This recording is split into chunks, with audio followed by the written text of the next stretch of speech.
Welcome to the Lorehounds, your guides to the medical miracles of the Golden Fleece. I'm Elysia. And I'm Jean. And I'm Marilyn. And this is our one-shot coverage of seasons 1 and 2 of Percy Jackson and the Olympians on Disney+. So we're going to start with some spoiler-free fresh takes about the show in general, and then do our spoiler dive into the characters. So there will be spoilers for the first 2 seasons of the show, the 2 movies, which cover actually the same amount of story, and any equivalent parts of the book.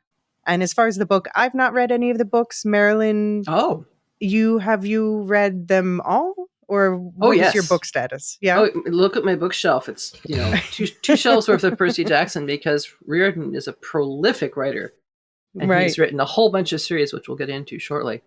But yeah, no, but I read them a while ago. The first book came out 20 years ago. Right. And so one of the biggest 2005. Right. So there's been a lot of time for him to come up with other series since then. And I've reread some of them a couple of times. Others, I think I've only ever read once. But yeah, the books were my doorway in, and I loved them then, and I still love them now. Nice. And what about you, Jean? Have you? I've not read the books. I've not read the books. Okay. I've been holding off on the books until E reads them, and we just got the first 2. So he hasn't watched the series. He's finishing. What is he reading now? I think he's just finishing Wild Robot, maybe. And the movie? The books. Oh, okay. So he'll be starting on the first Percy Jackson probably next week. And then, and then we'll take Perfect it from timing. there. Absolutely. Yeah, because Marilyn, this whole episode was your idea, because you said, I love these books. I love this story, and I'd love to talk about it. And then, John, when you heard that Marilyn and I were going to talk about it, you're like, wait, I want in on this discussion too. Yeah, I'm watching the show. I like it. The more the merrier. And for me, my background is I watched the first movie when it came out. I didn't watch the second movie until recently. I did recently rewatch them both for the purposes of, this episode, and binge the series to catch up, because I hadn't watched any of it yet, but I had been wanting to. So this was my kick in the butt to catch up with the Percy Jackson world. I am familiar with the mythology behind the stories. Like, it's not really a spoiler to say that the second season's mostly based on the Odyssey. So you can do the Leo pointing meme if you know those things. But you don't need to know any mythology that you need to know. The show will explain to you. And I learned a few things as well. Yes, there's a certain beekeeper mentioned in season 2 that was a new name to me. So, yeah. So as you said, the book's written by Rick Riordan. Am I saying his last name Riordan? That's how I say it, but I've never heard any official pronunciation. So I'm not sure how else you would say it. Riordan. But yeah, so the overall series, like this world of his, is called Camp Half-Blood Chronicles. And the initial inspiration was apparently his own son, who has ADHD and dyslexia, and wanted to see him, himself represented in books as a hero, where these weren't disabilities, these weren't hampering him. And obviously, an interest in Greek mythology. Yeah, he actually started as telling these stories to his son at bedtime. Okay. Oh, wow. And decided to craft heroes who had ADHD and dyslexia. And they sort of morphed into this love of Greek mythology as well. And that's when they became the demigods and, the heroes of Olympus and all these other things. Because Riordan himself was a teacher in a New York City school. And I want to say he taught Greek myths. I'm not sure that's true, but I have a feeling it probably was. Okay. So, very personal series for him. And subsequently, he and his son wrote 1 or 2 short stories together, and his son wrote a couple on his own. So, really? So his series is 20 years old, so the son is probably in his 30s now, if not approaching 40. Very much a grown-up man now. For sure. So the main series consists of 5 books: The Lightning Thief, released in 2005; Sea of Monsters the next year; The Titan's Curse the year after that; the Battle of the Labyrinth in 2008, and finally The Last Olympian in 2009. And that, it is my understanding that for the TV show, we've already gotten 2 seasons. Season 3 is coming probably end of this year. Yes. Yeah. And they haven't officially greenlit season 4 yet, but they are starting pre-production writing work on it. So I think the plan is to do these 5 initial books at least. But that's not where Rick Riordan stopped. No. No. What follows after that, Marilyn? Well, we get the Heroes of Olympus, in which we contrast the Greek versions with the Roman versions, which is quite fascinating. There's the Trials of Apollo. There's a character who gets his own series subsequently, who I won't name yet because he hasn't showed up yet in the series. But I also really like that he went outside the Greek pantheon. One of my favorites of his series is a Norse-based trilogy called Magnus Chase and the Gods of Asgard, which takes place in Boston and stars a homeless boy and a Muslim of Valkyla, among other characters. So what I love about him so much is he started with this premise of people who don't match the norms. And he just kept expanding and learning. And in, I think it's the second series, when we're traveling cross country, we have a woman who, she might even be Potawatomi, Elysia, but she's from that same regional background. A Hispanic boy. So he's recognizing his own limitations as a cis white male. And doing his best to, open up his own horizons, but also tell stories that match, basically match the population that he's writing for, and no longer overlooking so many people. And then he also wrote something called The Kane Chronicles, which is about a brother and sister who learn ancient Egyptian magic, and sometimes they even run into Percy and Annabeth. Oh, that's cool. really That's cool. a lot of fun. And the 2 children are of a multiracial marriage, and then the parents divorce, and one child goes with one parent and one child goes with another. And so a lot of that story is about them coming back together, and they don't look visually as if they are siblings, and that comes in for a certain amount of tension as well. Oh, wow. And so he really is exploring outside of his own, cis white male identities. Box. Identities of other folks, as well as other mythologies. And again, historically, it's absolutely backed up, because you have the Greek and Roman pantheon merging with the Egyptian pantheon at one point. Right. And so you get these merged gods and deities. Does that show up in comic books, Jean? Oh, yeah. From time to time? All the time. I mean, it sounds like the sort of thing that, deities would come in all these different interesting categories. Yeah, they do. And I think that's awesome. I had no idea that these books encapsulated so much, because there are times that I'm sick of the Greek mythology. I'm not gonna lie. I get that. Roman and Greek mythology and the gods and those stories that I'm so familiar with and want to do and hear about, have people tell different types of stories from different pantheons. And I think it's really awesome that he's exploring that. I had no idea. Yeah. Well, I think the way he explores the Roman pantheon is very interesting, and it involves cross-country travels, and I don't want to spoil anything, so it would be worth pursuing when and if you have the time. Yeah. As E goes along, I'm gonna read along with him. So definitely, when we get up to that, I'll let you know.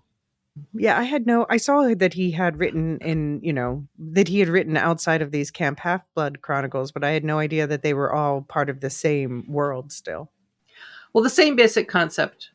Yeah. You except said for that the Kane siblings, they are not demigods, but they do have access to this very potent Egyptian magic. That's amazing. Which cool. also puts them sort of into that world as well. Yeah. Jean, did you watch the two movies from 2010 and 2013 that they have the same names as the first two books? I mean, really? You're going to ask that type of question to me, of all people? Of course. I watch all of this stuff. Yes, I've watched them. Of course I have. Yes. Did you? I mean, I know Marilyn, especially. Mm-hmm. I had no clue.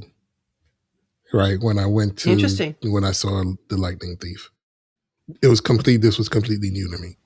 Yeah.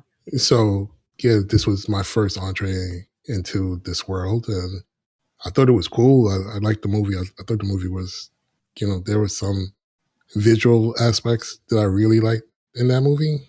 At the time, what year was it? Like 2009? 2010. Yeah. So even then, they had some visual scenes with Percy in the water that was really cool. So yeah, I enjoy it. I think I like both of them, actually. I thought they were good. They weren't, like Endgame, but I enjoyed them. Yeah, I know, Marilyn. Well, I'm going to ask you about this in a sec, but my experience with the movies is, I also was not familiar with the books when the first one came out. Just a bit older than a lot of the people who picked them up right away. And because I was in my 20s, so I was way too cool for. But yeah, I jumped on the movie. I thought I was very interested in the movie, and I remember liking it enough at the time. I thought it was a fun time. I have some things with that was directed by Christopher Columbus, who also directed the first few Harry Potter movies. And I do have the feeling that his movies are often like plot checklists, like rushing through these book adaptation plots. Yeah, I can see that. Yeah. I didn't watch the second movie, Sea of Monsters, until just recently because, I mean, I guess it just got lost in the shuffle when it came out. And then I heard the poor reviews and I heard that Rick Riordan hated the movies. And so I was just like, I'll give it a pass. And then I finally just watched it recently. And I think it is definitely the weaker movie of the two. It just kind of like it starts strong and then kind of falls apart a bit. But I'm glad that I finally watched it. And it was very interesting to watch this series and compare. How was that for you, Marilyn? I know you said that at first you were reluctant to get into the series because you loved the movies. Well, I think because I loved the movies so much, it was a bit of a block for me. Because the first one, I just adored it. I watched, I bought the DVD and then watched it over and over. I bought the CD. I play the CD music on every summer when I drive out to my summer place, my 2-week rental there, because I just love it so much. And this was my introduction to the actor Logan Lerman, whose career I followed with great interest subsequently and really enjoyed a lot. So I think that was kind of a block for me in first getting into the first season because I kept, those images kept being in my mind kind of thing. But having watched the second season and loving it so much, I went back to the first and I thought, what was my problem? What was I so? And that's when I realized, all right, I was still clearing out, the other image. I also saw the Sea of Monsters when it came out and was really disappointed. It just wasn't that good. And I think this is one of the really key differences between the films and the TV series. Riordan is at the heart of the TV series. He is there. Whereas in the movies, I don't know how much of a consulting role even he had, and I'm in no way surprised that he hated the Sea of Monsters. No, I think he did not have a consulting role at all, and his suggestions were ignored. And I think this is also, we are seeing a general shift now where audiences are demanding that writers be involved in their adaptations where possible. Makes sense to me. Yeah. And I think, people giving George R.R. Martin a lot of flack for speaking out about his frustrations with certain people at HBO. But I think it's actually because of that people, that they, the studios that are making these adaptations have come around to like, well, let's just avoid all that fan backlash by Right. Centering them. And I think I have to credit people like Hugh Howey too, where people really warmly embraced Silo, also in large part because he was so involved in the developing of it, and people are more accepting of differences when the original creator is involved as well, because there have to be differences in adaptations, and I understand.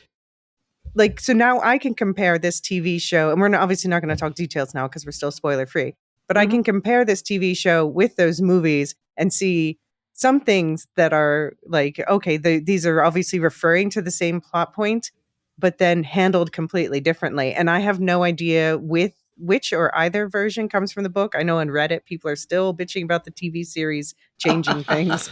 Oh, God. Oh, well, Reddit's got a Reddit, I guess. No, the thing is, people get a life. What he has done is he has updated his series. So yes, there are changes. Some of them might be viewed as fairly significant changes. And that's because the series is up to 20 years old now.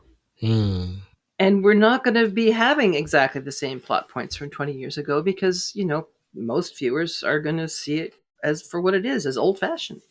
Right. So I have no problems with that because it's the original author who's doing it. Right. Yeah. And he's uncovering new aspects to his characters and seeing the characters in a different light and how they might be portrayed and so on. The interesting thing to me is, of course, the films, you cut a lot of plot, but you have the capacity to add an awful lot of VFX. And there's some stunning VFX in the film. Particularly, I'm thinking of a battle with a Hydra, which is, I can still call up practically beat by beat because it's just so well done. And yet, this TV series is done so well, I don't miss that at all. I really don't. Yeah. It's just amazing to me, the number of things that they're managing to do. Yeah. I can't imagine it's a cheap series to make. Like, I'll just say, minor spoiler for season 1, but Medusa shows up at one point, and I just kept thinking, like, I saw like the way they did it. They had her with this, mocap thing on her head so that they could track the snakes to her head. But the animation of the snakes the whole time, like, that was great. That was movie level for me. Exactly. That's how I feel too.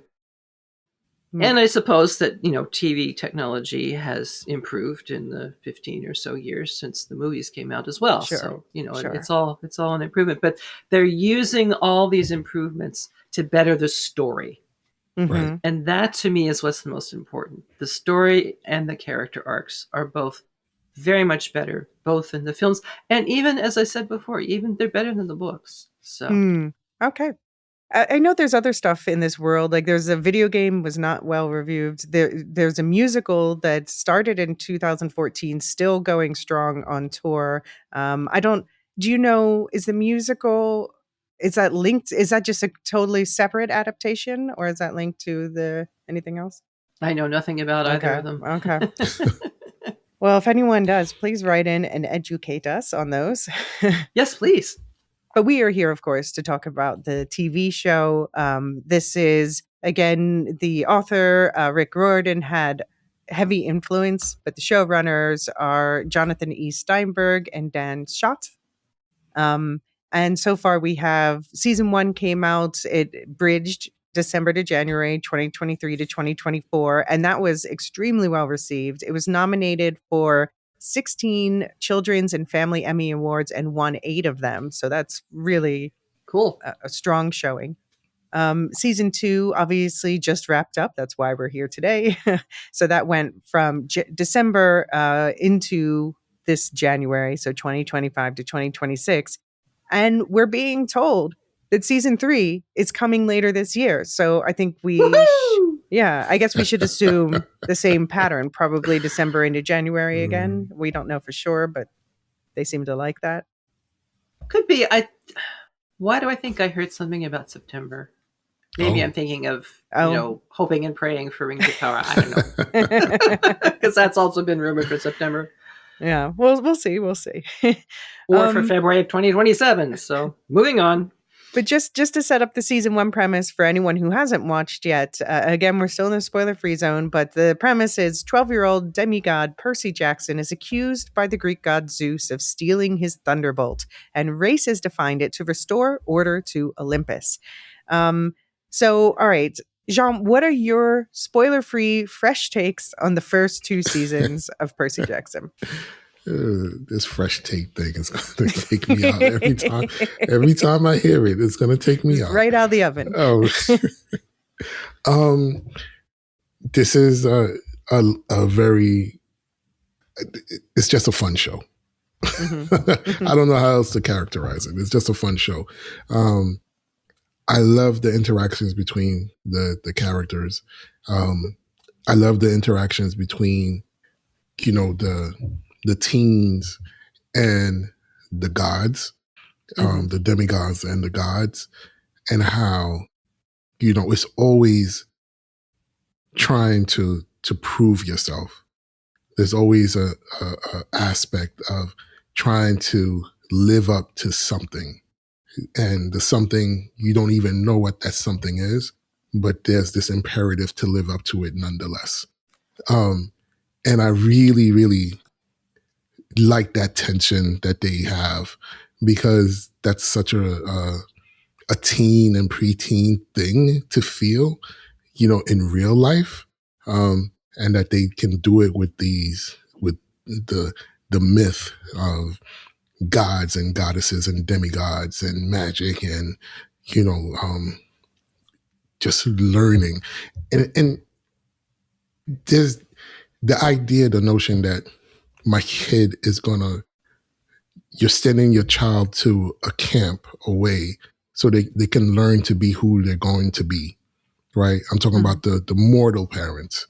You're sending your child away to a camp, to someplace else, so they can learn to be the person that they're going to be. That is so foreign of a concept to me that I cannot imagine sending E away to summer camp for a month or 2 weeks or even a week. It's like, the fuck, no, I'm not doing that. We're going to enjoy our summer. That's what we're doing. I went to camps growing up, but yeah. I get it. I know, but I can't imagine that. So that very notion, it hits me in a particular way, watching these kids, try to navigate that sort of world without their parents, without their, family, and trying to find family within these confines. It's fascinating. I really love it. I think it's a great series. Yeah. Yeah. Yeah. What about you, Marilyn? What are your spoiler-free, fresh takes? We should get a sound effect for that. We need well, as I already mentioned, season 2 was so excellent. I went back to watch season 1 and wondered why I didn't experience it that deeply the first time around. However, I think I can safely say that it has now been superseded by the TV series, all the films and all the rest of it. Wow. And that Rick Riordan is clearly the greatest strength, because he's very much at the heart of it all. He was living, by the way, in, I think, Upper West Manhattan, and teaching at a very fancy prep school there and so on. So he situates Percy in that same kind of environment in the beginning.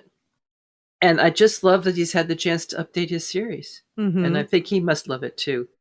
The books are a fun ride, and Percy has a lot more sass. There's a lot more humor in it.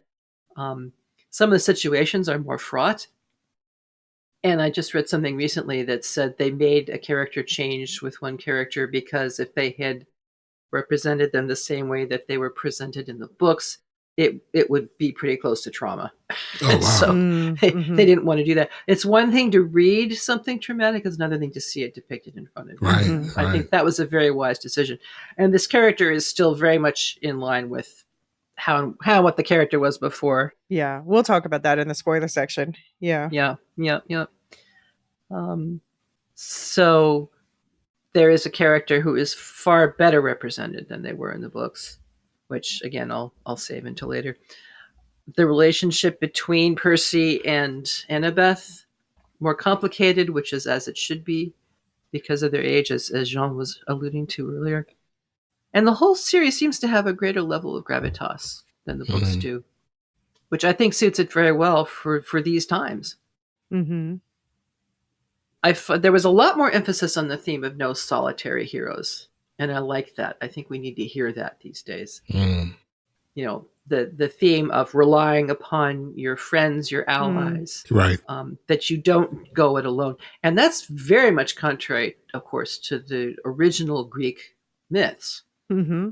The hero was very much a solitary figure and very much self against the world, and most of the time not a very nice person. Let's be real about this. You know, it kind of sucked to be a Greek hero. And Riordan alludes to that, or has Percy's mother Sally allude to it at some points. And I just like that they've changed that.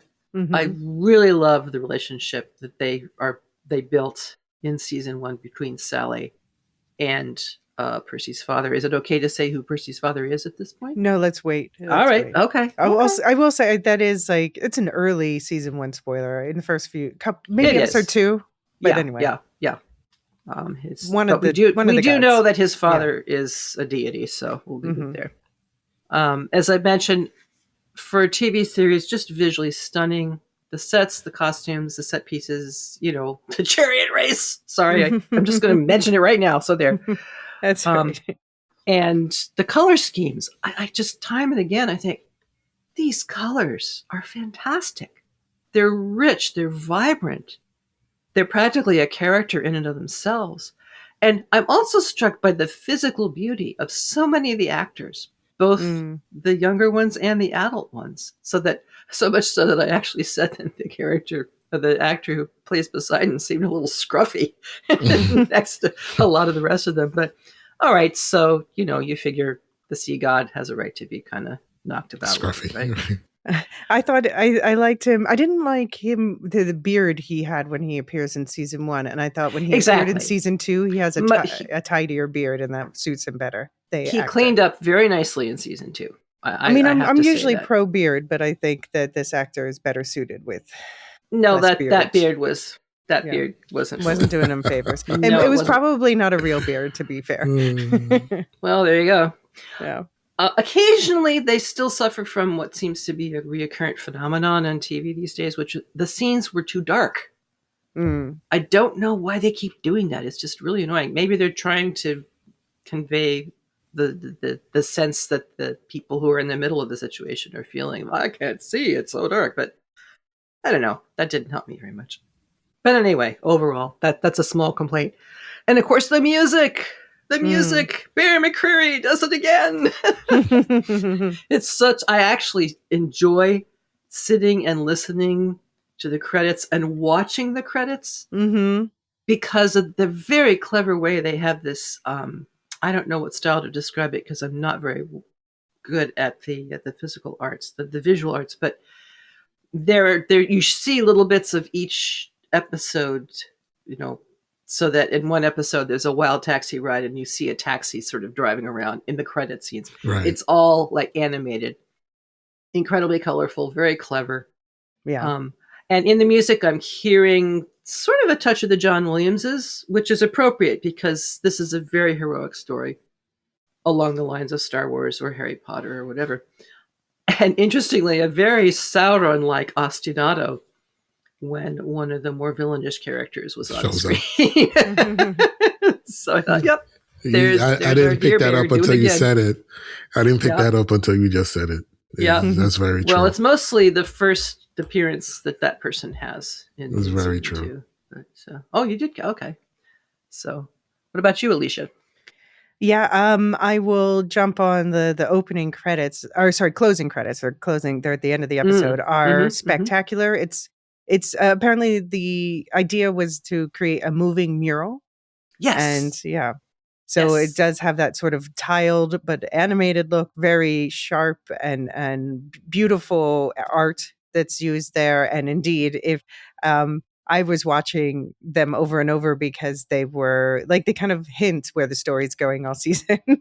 Exactly. Even though I know from the movies. It'll be interesting going into season 3 and not having watched the movie for that. So I'm like, all I've got is a title to work on. And the fact that I looked up if one character was returning, and I found out, yes, he is in that book. I overall, I quite enjoy this. I think that the show has gotten better as it's gone on. I think it kind of came into itself. It felt more assured by the season finale of season 1. And that was where it really hooked me in the latter half of the first season. And I think that the second season was then stronger than the first.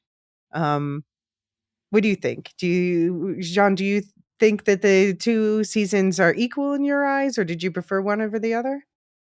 Oh, wow. I'm going to have to say I don't think I prefer one over the other. I think season 1 was set the table, right? Again, having only watched the movies, and after I watched the movies, I really wasn't connected to the series at all. So season 1 was able to keep me. Right. And I think that's an accomplishment. That should not be understated. You know what I mean? It's like, something that I paid no attention to for 10 plus years, all of a sudden it's going to show up on my TV screen. I'm like, okay, let me give it a shot. And by the end of the first episode, I wanted to know what was going to happen because I was invested, right? In a way that it didn't feel, because the movie is the movie, and what's gonna, it's gonna end. You're gonna get the middle part, and you're gonna get your little drama, and you're gonna get your epic ending, and I'm ready for that. So for the series, I didn't know how they were going to resolve anything, really. So the story really unfolded to me in a way that was much more meaningful than the movies. And I think that if that didn't happen, I wouldn't have watched season 2. Right? Yeah. So, and season 2 was great. Don't get me wrong, it was. But I think maybe I lean more towards season 1 because season 1 was the thing that kept me involved in the series. If that makes sense. Sure. Definitely. What about you, Marilyn? Do you have a preference? After having rewatched season 1, I can't say that I do. Okay. Because I really saw the depth of season 1, which I hadn't seen the first time round because the film kept getting in my way. But the thing that I have to say that I haven't said yet is the actors for the teenagers are unbelievably good. Yeah. And actual teenagers. I mean, it's could you believe just that? Extraordinary. They must be getting some of the most wonderful guidance and direction and all these things that they need, because they're doing some tough stuff here. It's really extraordinary. Yeah. I was to say, so Annabeth on the movies is played by Alexandria Daddario, and John has ruined her for me just a little bit. Actually, it's not even his fault. It's Mayfair Witch's fault, but and pointing out that maybe she's not the actress that I used to think. And then someone was like, Annabeth in the movies, and did the emoji things where it's like the 2 big eyes with the mouth in between, like. Whereas Annabeth in the series is like, I buy her as a soft-hearted badass, which is exactly, Right. Exactly. I will say that I think my favorite moment was in season 2. Okay. There's a particular scene in season 2 that I think is my favorite moment out of the first 2 seasons. I would agree with you, Jean. And I can think of a couple of favorite moments in season 2. Oh, I can't wait to hear. Well, I'll just say to wrap up my fresh takes. Sorry. No, that was my fresh takes. I'm trying out different sound effects for fresh takes. I guess one thing I find myself surprisingly drawn to is not necessarily the teen drama as much as like I'm really into the godparent drama. Like every time one of them talks to their parents or one of the other's parents, I'm totally into that story. And maybe that just has to do with my age at this point. But it is nice that this is a show. You know, I went into it being like, I know this is a show that's aimed at teens, really young adults. But there is plenty for, you know, full adults to grab onto as well. Yes. Do either of you have any final thoughts? To whom would you recommend this series? If anyone's listening at this point who is like, I'm not sure if I want to watch or not. Oh, wow. Anyone who enjoys myth. If you're into mythology and, you know, if you like that, this is for you. For me, I think. So if you are interested in Greek mythology, Roman mythology, African mythology, South American mythology, indigenous mythology, I think this is a very good series to delve into, because it, again, this idea that these kids are trying to live up to. How can you live up to if your parent is, you know, a god? Like, how does that work? And how do you work through that? And I think that's a really good starting point for a story. Yeah, and I would tag on to that and say that I think this is a great show for parents and kids to watch together. Yeah. Agreed too, yes. There is an awful lot in the first season. We see a fair bit of, you know, younger Percys and very younger Percys earlier life, and how very hard it was for his mother to do for him what she knew would be best for him to keep him safe. And it was a grind. And finally, that probably one of the best episodes in that first season was when she finally called in help and said, you know, this is just hard. It's really, really hard, and needed some kind of support. And particularly children with parents who don't both live in the same house. Right. Because that's a very common theme. Of course, because, you know, in these series, you know, you have a human parent and a godly parent, and so they're not exactly together sharing a kitchen, you know, right. or anything else for that matter. Right. And that can lead to all kinds of questions. And again, I have to think that Riordan had an awful lot of children whose, you know, parents were separated in whatever reason, classes, in whatever arrangement and so forth. So okay. I think he was drawing upon that knowledge as well.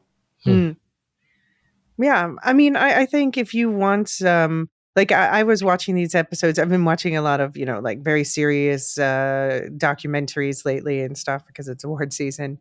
And this series has just been a great palate cleanser in between, a nice bit of escapism with lots of heart, and also, yeah. If I had kids of the right age, I would definitely share this with them. But it was fun to also just watch on my own. So what would you say would be the right age, Elysia? I mean, I'm never the person to ask that. To my mind, it depends on the kid, really. I'm like, 5-year-olds can watch Sinners, right? Maybe not. Just maybe not. Yeah, don't ask me. It depends on the kid, but in that case, I think I'm pretty confident. But what about Jean? Is this good for him? He's 9 now? Yeah, he's gonna be 10 right this year. Okay. He's 9. He's gonna be 10 this year, and he's like I mentioned to you guys earlier that he's gonna probably start the book series next week. Yeah, after the first book, he's gonna watch we're gonna sit down. We're gonna watch the series. Cool. But again, it's very just cool. Like Marilyn said, I think it's particular to each kid. Some kids are, you know, able to deal and grasp with these, you know, notions that are being presented to them in a healthier way, and some kids may not. And you want to be able to, you know, talk those things out You know what I mean? Like, you're watching documentaries, heavy stuff. I'm watching Rebels, and we're talking the stuff out that's happening, you know, in the series, which is, there's some heavy stuff in That's that important. series. Yeah. So, you know, I think if your kid is going to watch this, I would hope that you would be there to be able to, you know, guide them in their emotions and their feelings and the questions that they're inevitably going to be asking about what they're saying. So I think that's the most important thing, is that they have someone there that can be able to, you know, be a bouncing board for the feelings and emotions and the questions that they have. Okay. All right. Well, on that note, we're going to take a quick break. And anyone who hasn't seen the series and doesn't want to be spoiled, this is your opportunity to exit stage left. Because when we come back, it's going to be full spoilers for... We won't do spoilers. Marilyn's obviously the only one who's read the books, but we won't do any future spoilers from the books. But we'll be full spoilers for both seasons and any related movie and book stuff. See you on the other side. Let's go.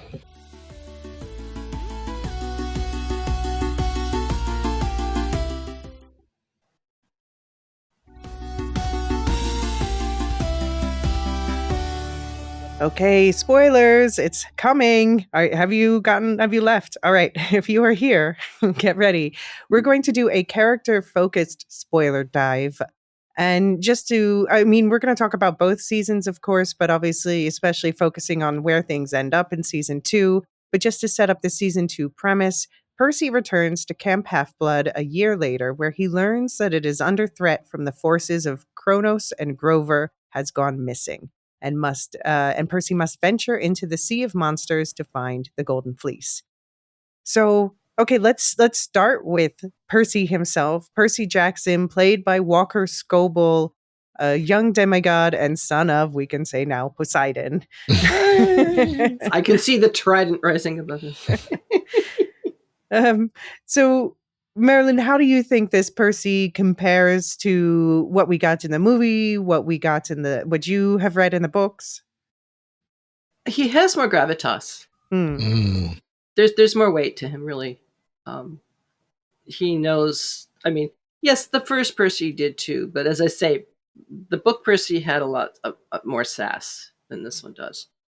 And he talks about, you know, being a New York City kid, and so he's got to put on his New York City whatever. I'm kind of reminded of David a little bit. You know, he talks about the attitude you have to have walking down a New York City street. But in some ways, he's a younger 12-year-old than this Percy Jackson in the TV series is. Okay. Maybe there was more room to be 20 years ago. Well, yeah. Faster now. Yeah. Exactly.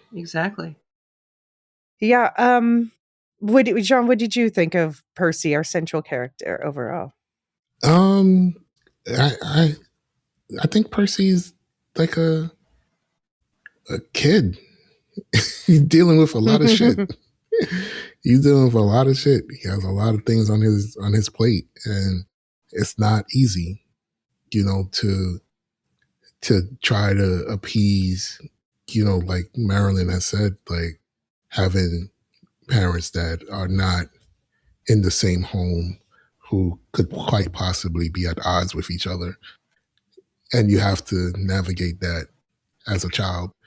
Has to be the most difficult thing in existence, right? For a kid to do. So I agree that he has a lot more gravitas than the movie Percy. There's a seriousness about him that I don't think movie Percy had, to me, that TV Percy has.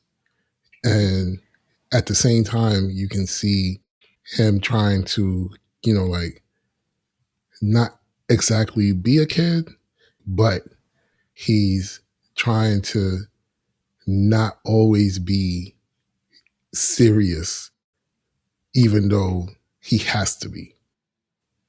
I can see this little battle internally within him, because there is some snark to him. You know, there is some, you know, quips that he'll give out, and then I'm like, okay, there it is. You know what I mean? He's just like, okay, yeah, okay, I see it. I see you. You know, so I I think this Percy is a much more grounded and a much more serious Percy than the one that I saw in the movies. Mm-hmm. And I think that's a good thing. Yeah. Because it gives a fuller character. Yeah. But he definitely feels more the right age too. Like, yeah, that too. That sure. too. Yeah. Like we said, like that a genuine teen.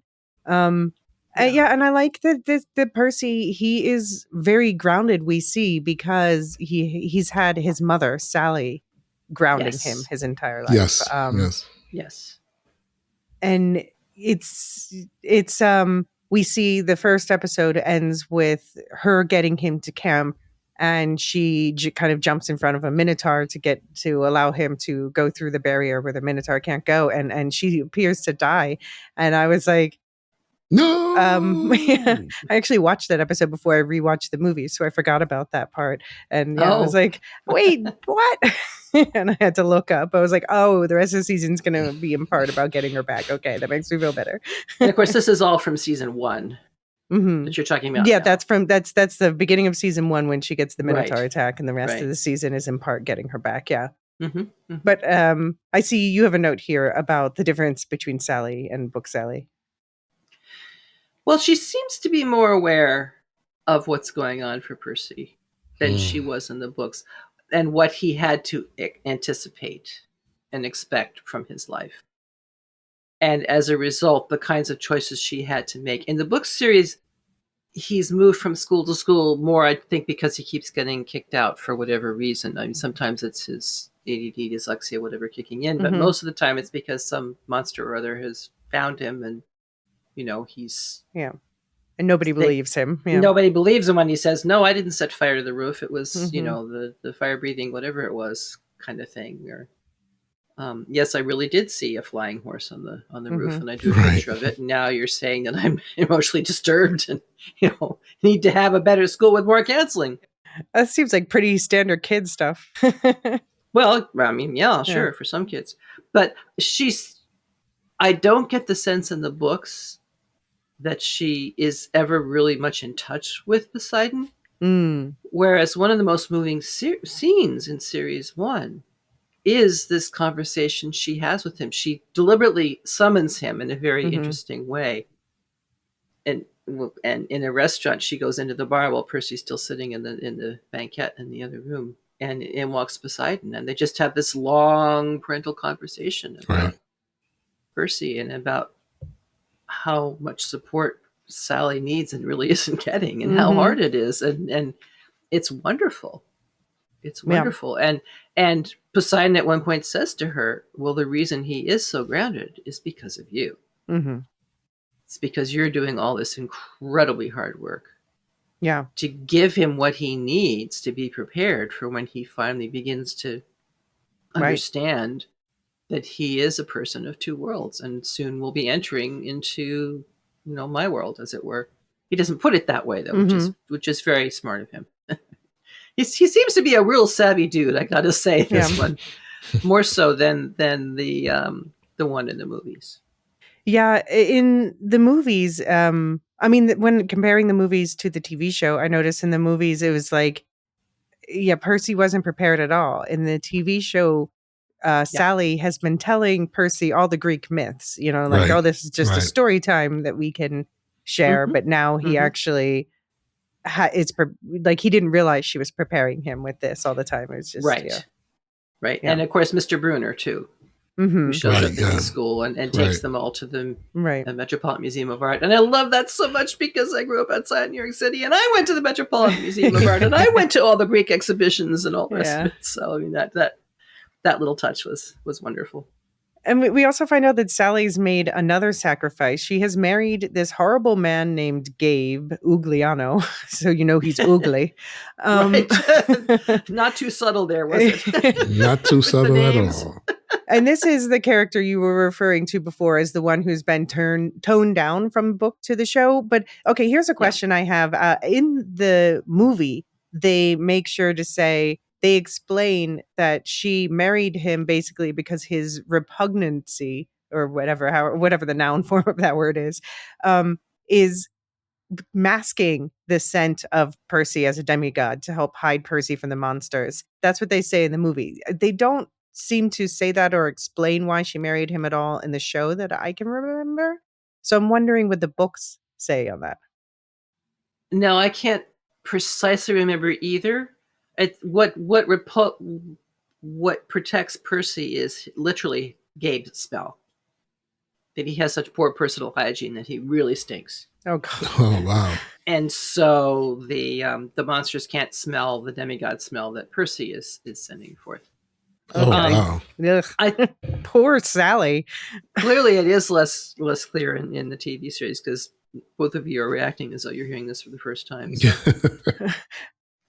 There is a sense too. I mean, we've completely lost from the books the part of Sally's backstory that she works at a candy shop, and sells candy all day. And there's the whole thing about blue food and how that was such a special treat between the two of them. Although she does make blue pancakes at one point, or blue something or other in the first. It was blue season. Pancakes.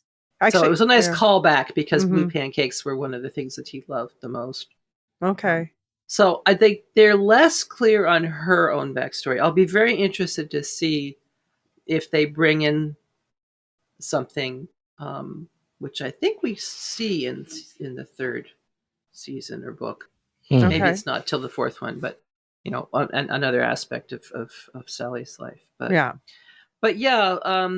Gabe was pretty repulsive in his behaviors too, and abusive. And they said that his abusive behavior from the book was toned down for the show because it would be too triggering. I guess I mentioned that already. Sorry for repeating myself. And then Poseidon, I like that he described him here, Elysia, as stubborn and impulsive. My comment was, well, like father, like son. Yeah. And he even talks about this with Percy in season 1 at the sort of towards the very end, the denouement of it all, and says, the sea does not like to be confined. So I have a question for you both. If you were to find out that you secretly had a parent who was one of the Greek gods, who do you think your secret parent would turn out to be, based on who you are? And I'm saying this because mine would probably be Poseidon because I'm a water baby. And what's yours, Marilyn? Well, I am also profoundly drawn to the sea. So I think I would probably say Tethys, who was one of the older Greek deities who were superseded by the Hellenistic deities. And she was the ruler. She was the sea. She was the ruler of the sea and so forth. So in that sense, if we're talking the Greek pantheon, I would probably have to say Demeter.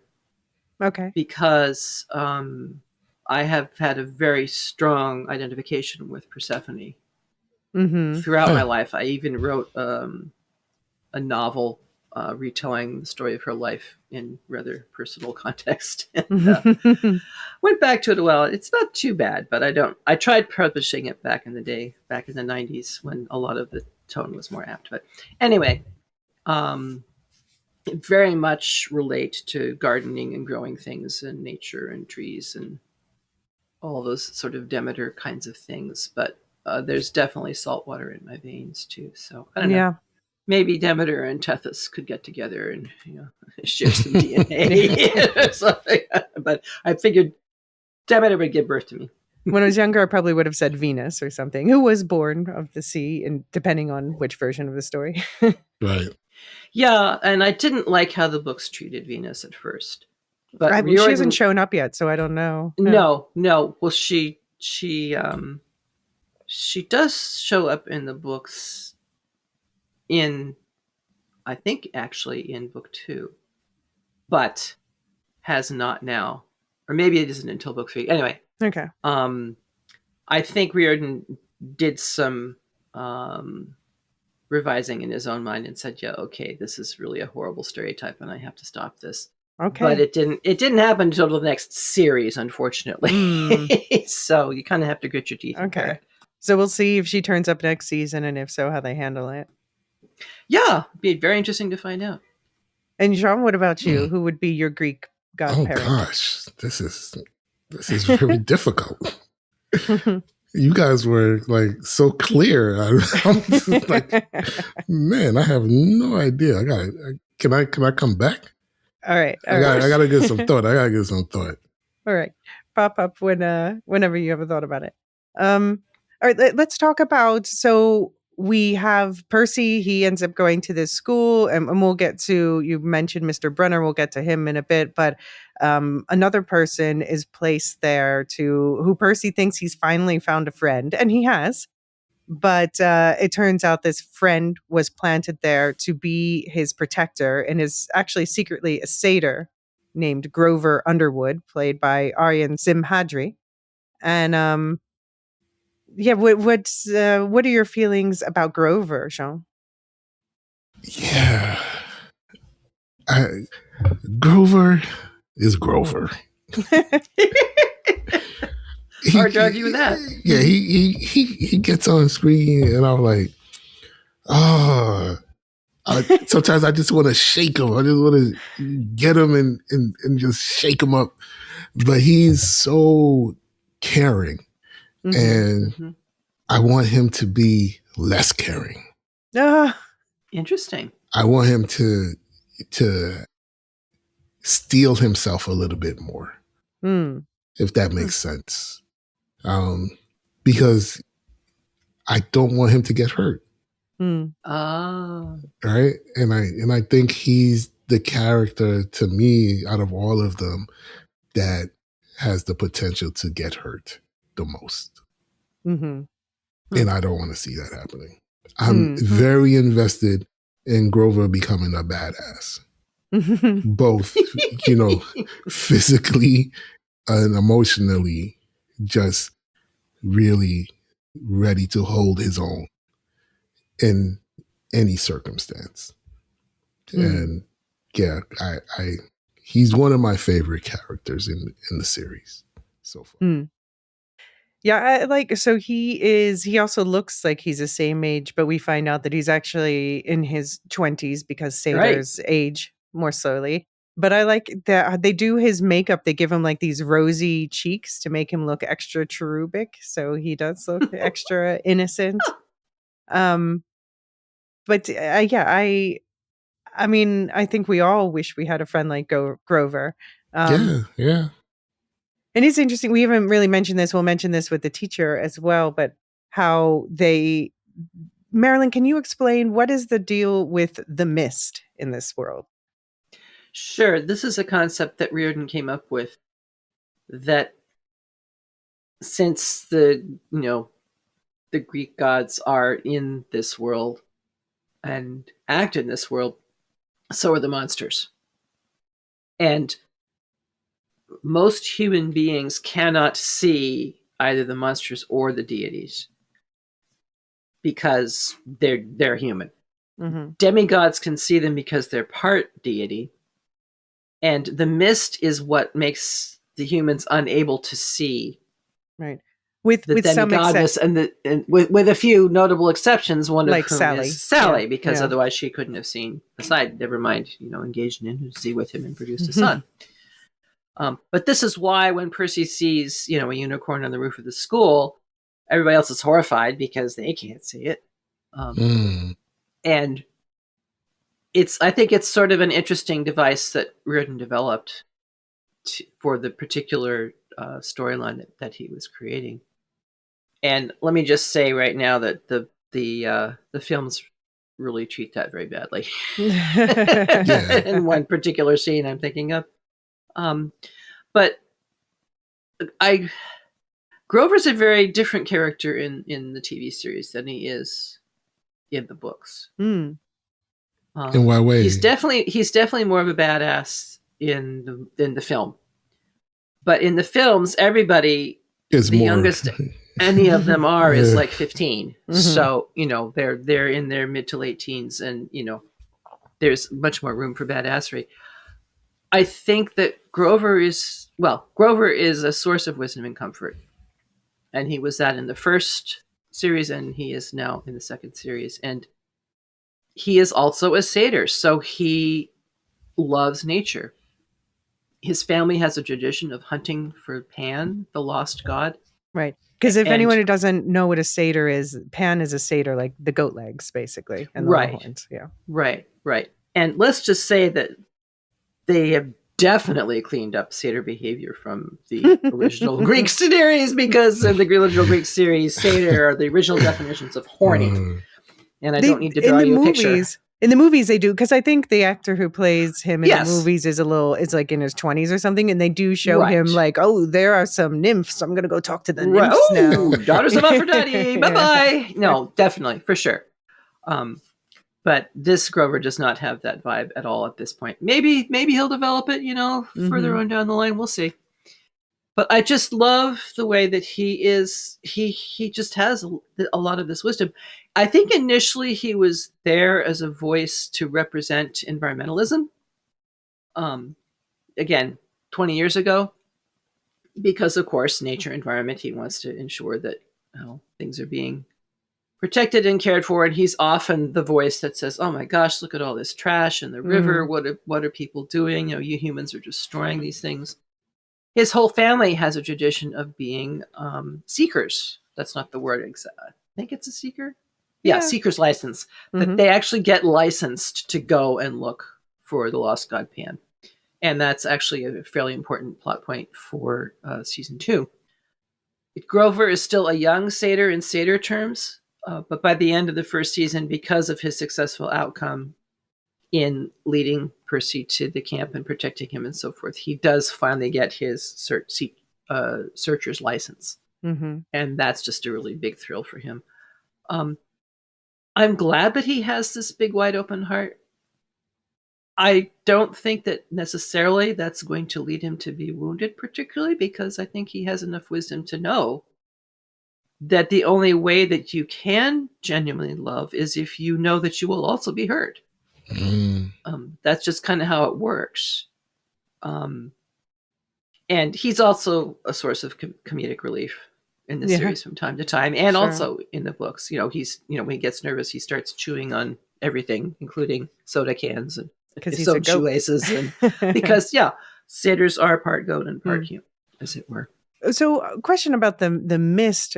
So Percy, he was seeing these things without understanding. And we talked about the dyslexia thing before, and it's also like that he his dyslexia is partly because his brain's trying to read ancient Greek in English letters, and so he actually has less dyslexia when he sees ancient Greek.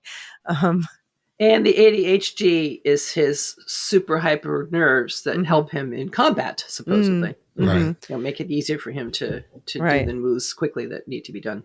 So we talked about how as a kid, he's seeing these things like a winged horse that other people don't see, and he's being treated like he has some sort of, disorder because of it. But he doesn't see that Grover has goat legs and horns, because Grover's hiding this by using like crutches to walk so they can't tell that he's walking differently. And I have to give credit to the actor who's walking on his toes the whole time. Yes. You're right. There's a fun little clip where he describes this is how you do satyr walk.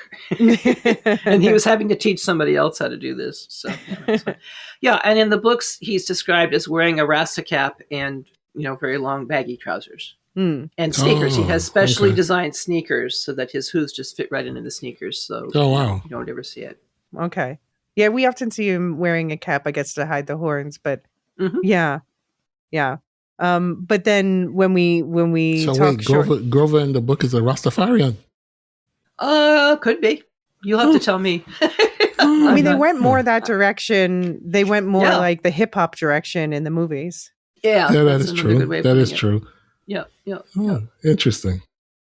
So they go to camp, Grover and Percy thinks he's lost his mom, and obviously at the end of season 1 they get her back. But his first ally at camp is Luke Castellan, played by Charlie Bushnell, who is the son of Hermes, and he's a counselor of the Hermes cabin. And he appears at first. I would say he's maybe the most complicated character in the series, because he appears at first as an ally to our main characters and then as an antagonist, but where there is hope of maybe redemption Yeah, what are your thoughts on Luke, Jean?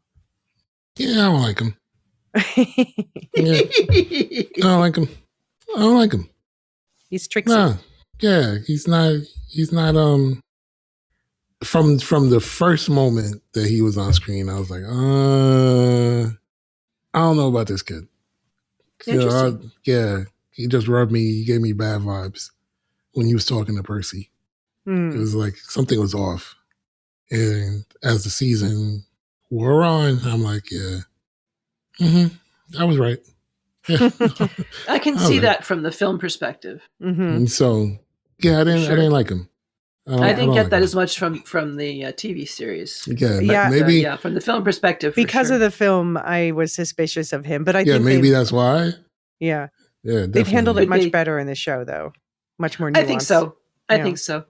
And of course, Hermes' children are supposed to be sly and tricksy exactly, and thieves and all the rest of it.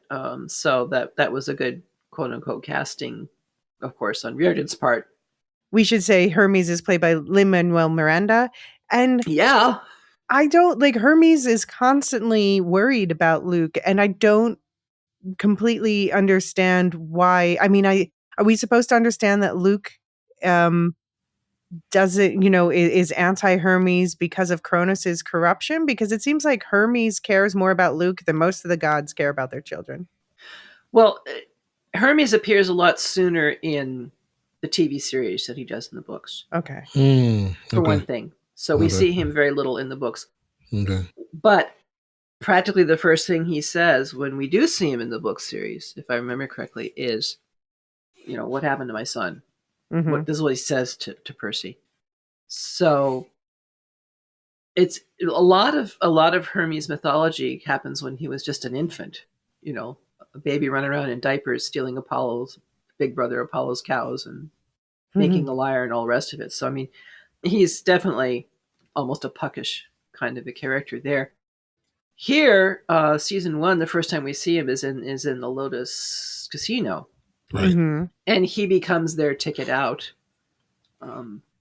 and he's a lot more charismatic in the series and a lot more boisterous. That comes down to casting too, yeah. Well, the casting, but at the same time, he's also a bit more subdued. And is a representative of one of these major themes we've been talking about parents and children. And the thing about the Hermes cabin is this is where all the kids go who haven't been claimed yet.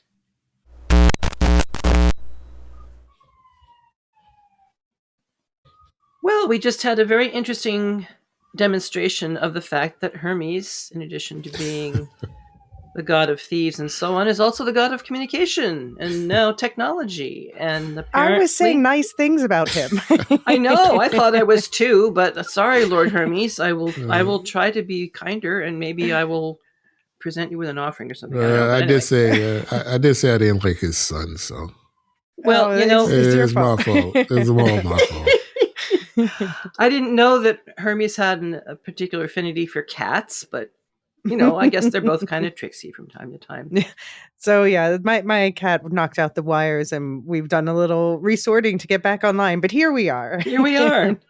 And I was in the midst of saying that the Hermes cabin is the place where all of the unclaimed demigods will first land when they first come to Camp Blood. And sadly, some of them stay there for years and years because they have deadbeat parents, even if they are godly deadbeat parents. Right. But that's another aspect to Hermes, is that he does take in waifs and strays and so forth. So, like any being, there are complexities. Yeah. And this theme of parents and children, major theme of the series, very much underlined with Hermes' relationship to his son. And I like that he is, from the beginning, very much more interested in reconnecting with his son. And we shall see where that leads or doesn't lead. Yeah, I like that each of them has different relationships with their parents. You know, it's Yeah. not just resorting to tropes, but there's a lot of different ways that people relate to their parents in real life. Why should it be any different with God's? Yeah. Precisely. Precisely.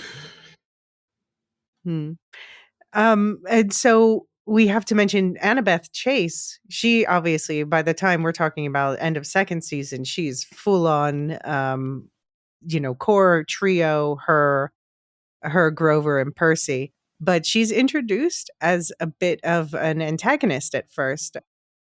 Jean, what are your thoughts about Annabeth Oh in this yeah, show? I like Annabeth. Played by Leah Sava Jeffries. She's my top 2 favorite characters of the. She's top 2. Who's the other one? I can't tell you right now. You have to okay. wait. All right. We'll get there then. You gotta wait. But yeah, I like Annabeth. I like her a lot. I like how they present her relationship with Percy and how they, kind of like feed off each other and just really she's so sure of herself, but you can see that she's also trying to find herself, which is endearing to me. And I think that's so real and true about the age that they're at. Right. So it's really the dynamic that they each share with each other and how, it's not the same. Like you were saying, it's not the same about parents, but it's not the same dynamic that they share with each other as friends. Mm-hmm. And I think she clearly has that. You can see the ways that she relates with Grover is not how she relates with Percy. Right. Whereas I think with Grover and Percy, they kind of, they're I don't want to say they're like static, but I think she gives off more of I'm this way with this person and I'm that way with that person, but it doesn't mean that those people are not as important to me as individuals. You know what I mean? So I really get that from her where she's, navigating. She's working the room. She's seeing what potentially can be, what can't be, and she's getting a measure of the people around her. And I really enjoy that. Mm-hmm, mm-hmm. Yeah, if you were to describe her in one word, it would be strategic, I think. That's great, yeah. Which fits in very nicely as a daughter of Athena, who is the goddess of strategy. And wisdom, yeah. And wisdom. Her presentation in the first TV series is very similar to the presentation in the first book, because she is observing Percy. She is trying to find out if he is the person who she has been waiting for a while. She's been a camper for 5 years. And this is a very subtle clue that they really I haven't ever heard them really call out in the TV series yet. But if you look around their necks, they're wearing a necklace with different beads. Each bead is given for each year that they are at camp. Oh. So Percy has 1 bead, Annabeth has 5. Okay. And she has a special thing dangling down as well, which they haven't explained yet, and I'll be interested to see if they ever do. But she's been waiting and hoping for a quest. Yeah. And she's just not at all certain if Percy is the one who's going to lead to it, because he seems like kind of a dork in the beginning and pretty hapless and doesn't have a clue about sword fighting or anything else.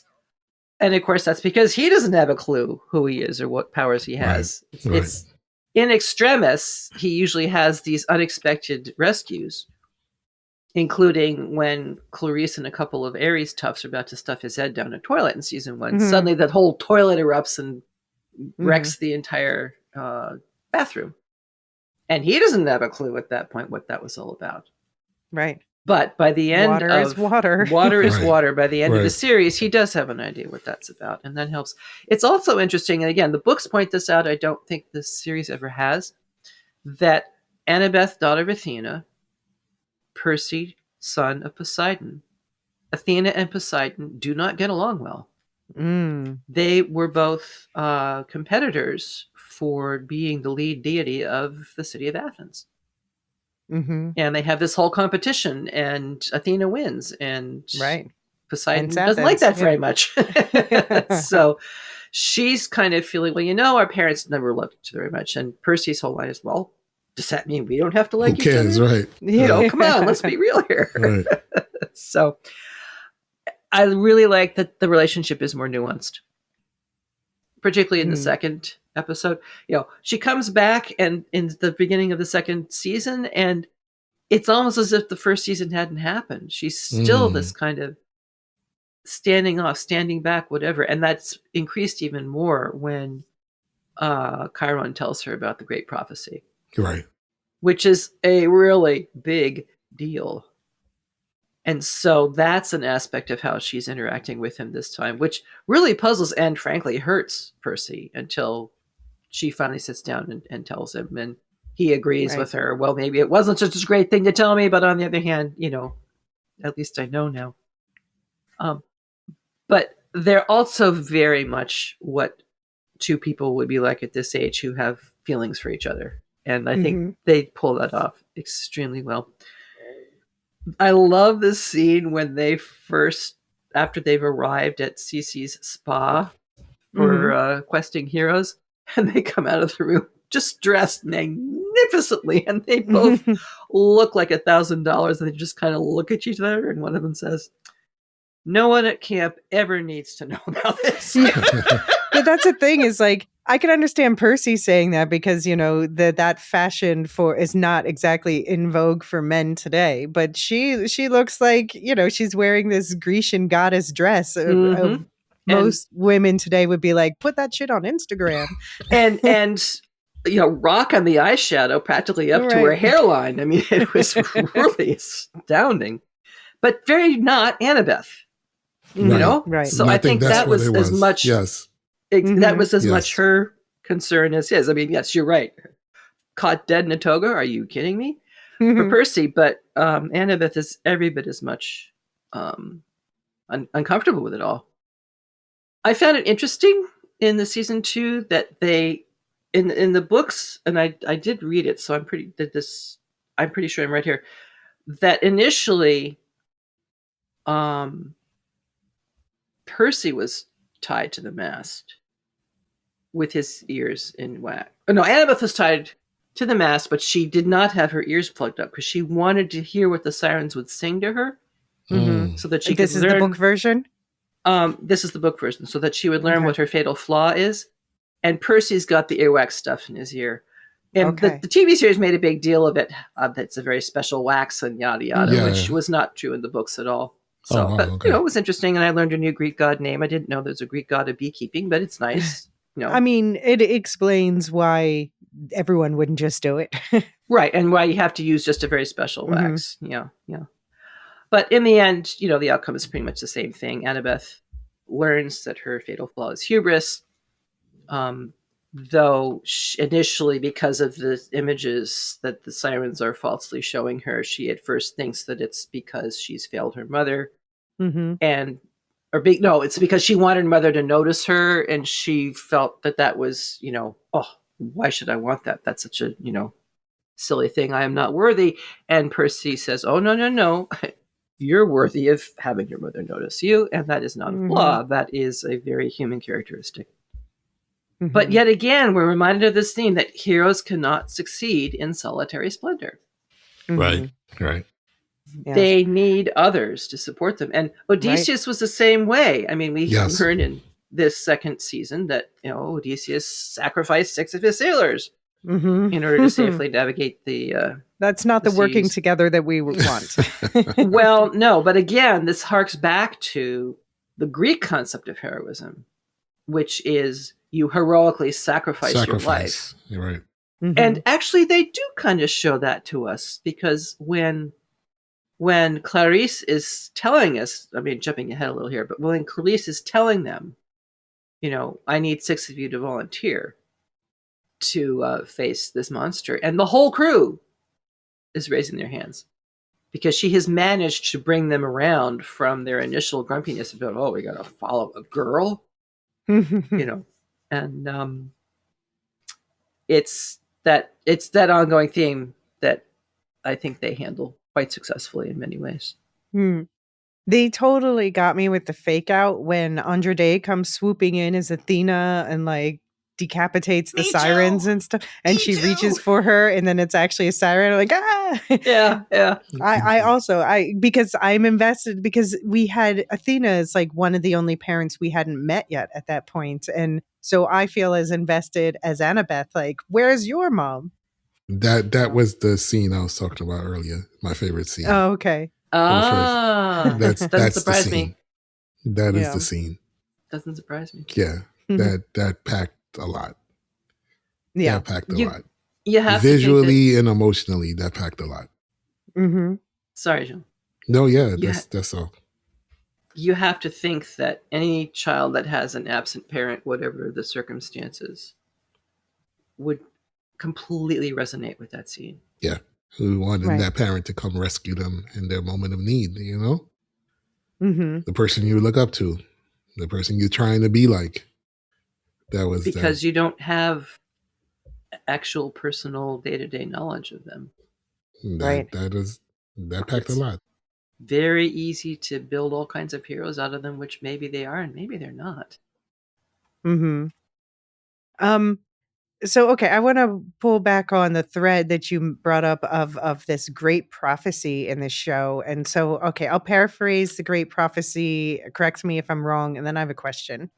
So, as I understand it, the prophecy is basically that a child of we haven't really mentioned the concept of forbidden children yet. No, we haven't. That basically, the big three, was it Zeus, Poseidon, and Hades are forbidden from having children anymore because they're like too powerful and they're having too many kids or whatever. And the last time they did, it was World War II. Right. So Percy is obviously, he's one of Poseidon's children. So he's one of those forbidden children. We find out that there is another one called Thalia Grace, who was the daughter of Zeus, and that she, Annabeth, and Luke were out in the world on their own, just kind of scrapping together until Grover finds them and talks them into coming back to this camp. And as they enter the camp, we will circle back around to this, but we're told basically that Thalia, she sacrifices herself to fight the I want to call them harpies. Yeah. And Zeus intervenes and quote unquote saves her by turning her into a tree, but a tree that emits a protective barrier that encompasses the camp and creates that barrier that humans and monsters can't cross. Only demigods can.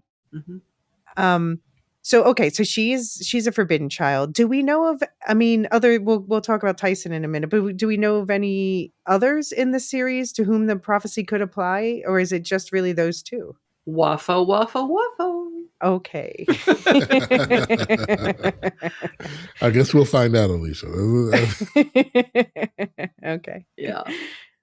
All right. Well, this is a good place for us to take a quick break. And when we come back, we're going to talk about all of the secondary characters in these 2 seasons and some really cool scenes that they set up using these. There's like this parade of secondary characters where each kind of got an episode to shine. Yes. All right. See you on the other side of this break.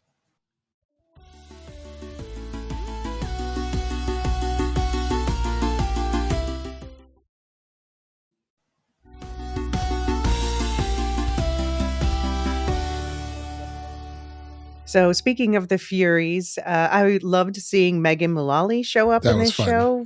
Yeah. She's one of the first clues that, like, in the first episode, that there's something weird going on in Percy's world, because suddenly he sees his math teacher, Mrs. Dodds, as a Fury named Electo, and she's coming after him. Oh yeah. Yeah.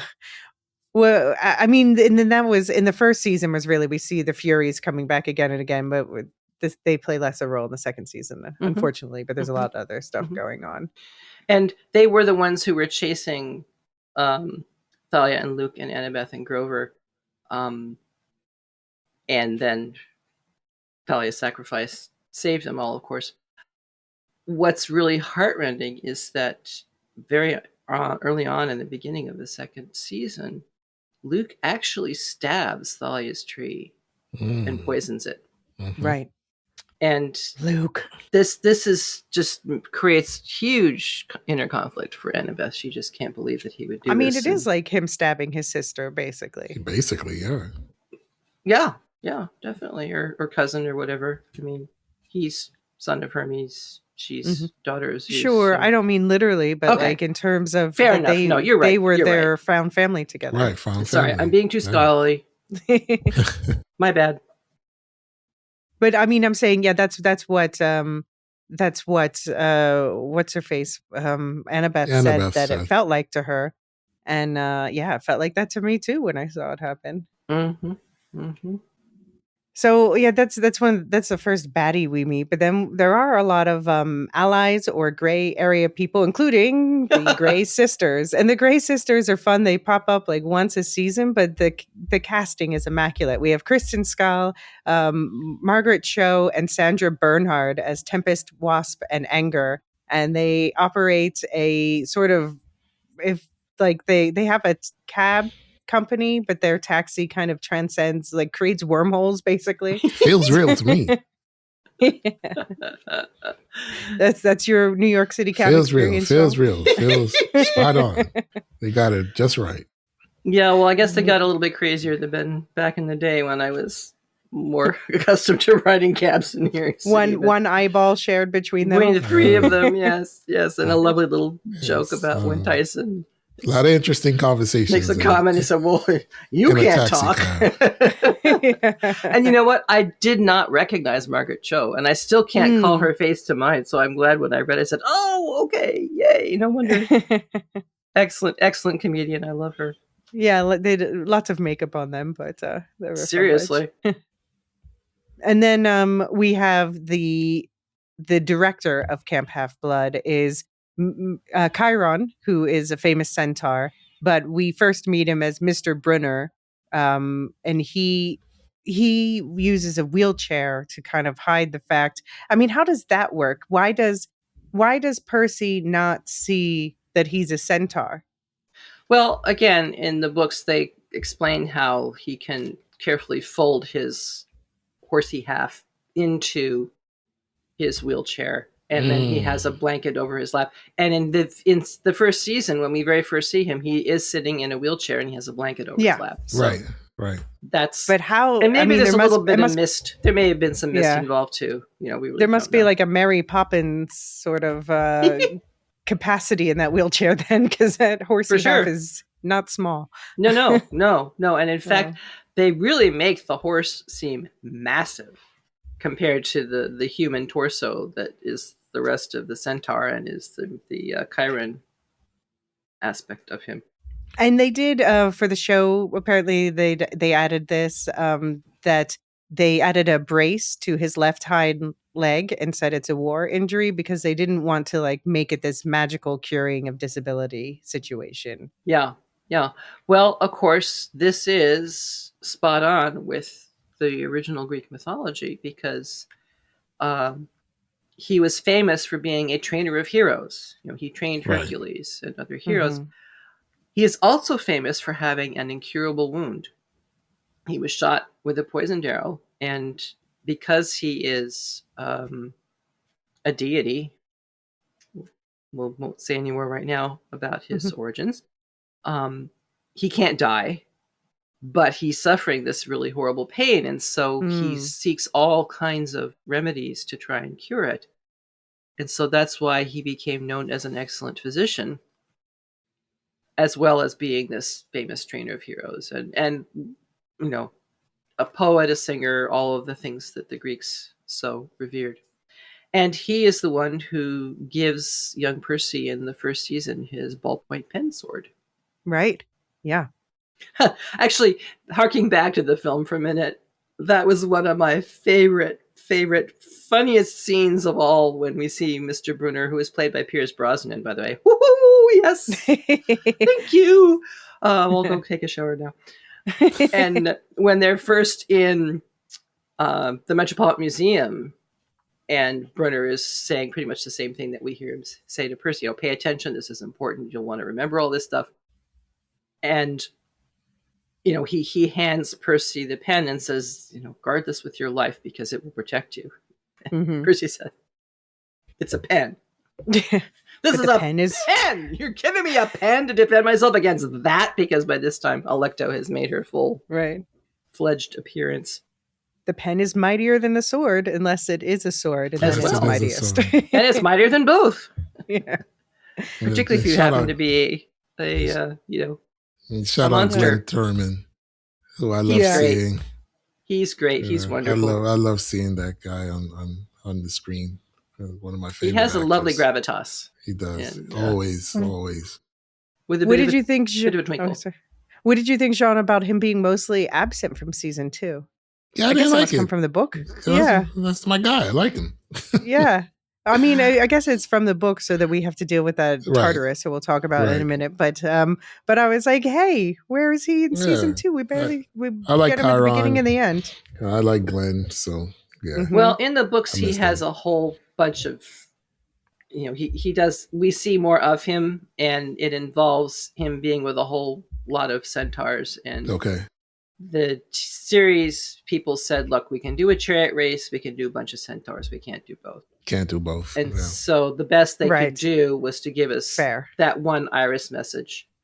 With a sort of a vague background image of centaurs trotting back and forth and whatnot. But yeah, if you haven't read the books, the pony parties are fantastic. You really got to get the pony parties. All right. And these are all, relatives of Chiron.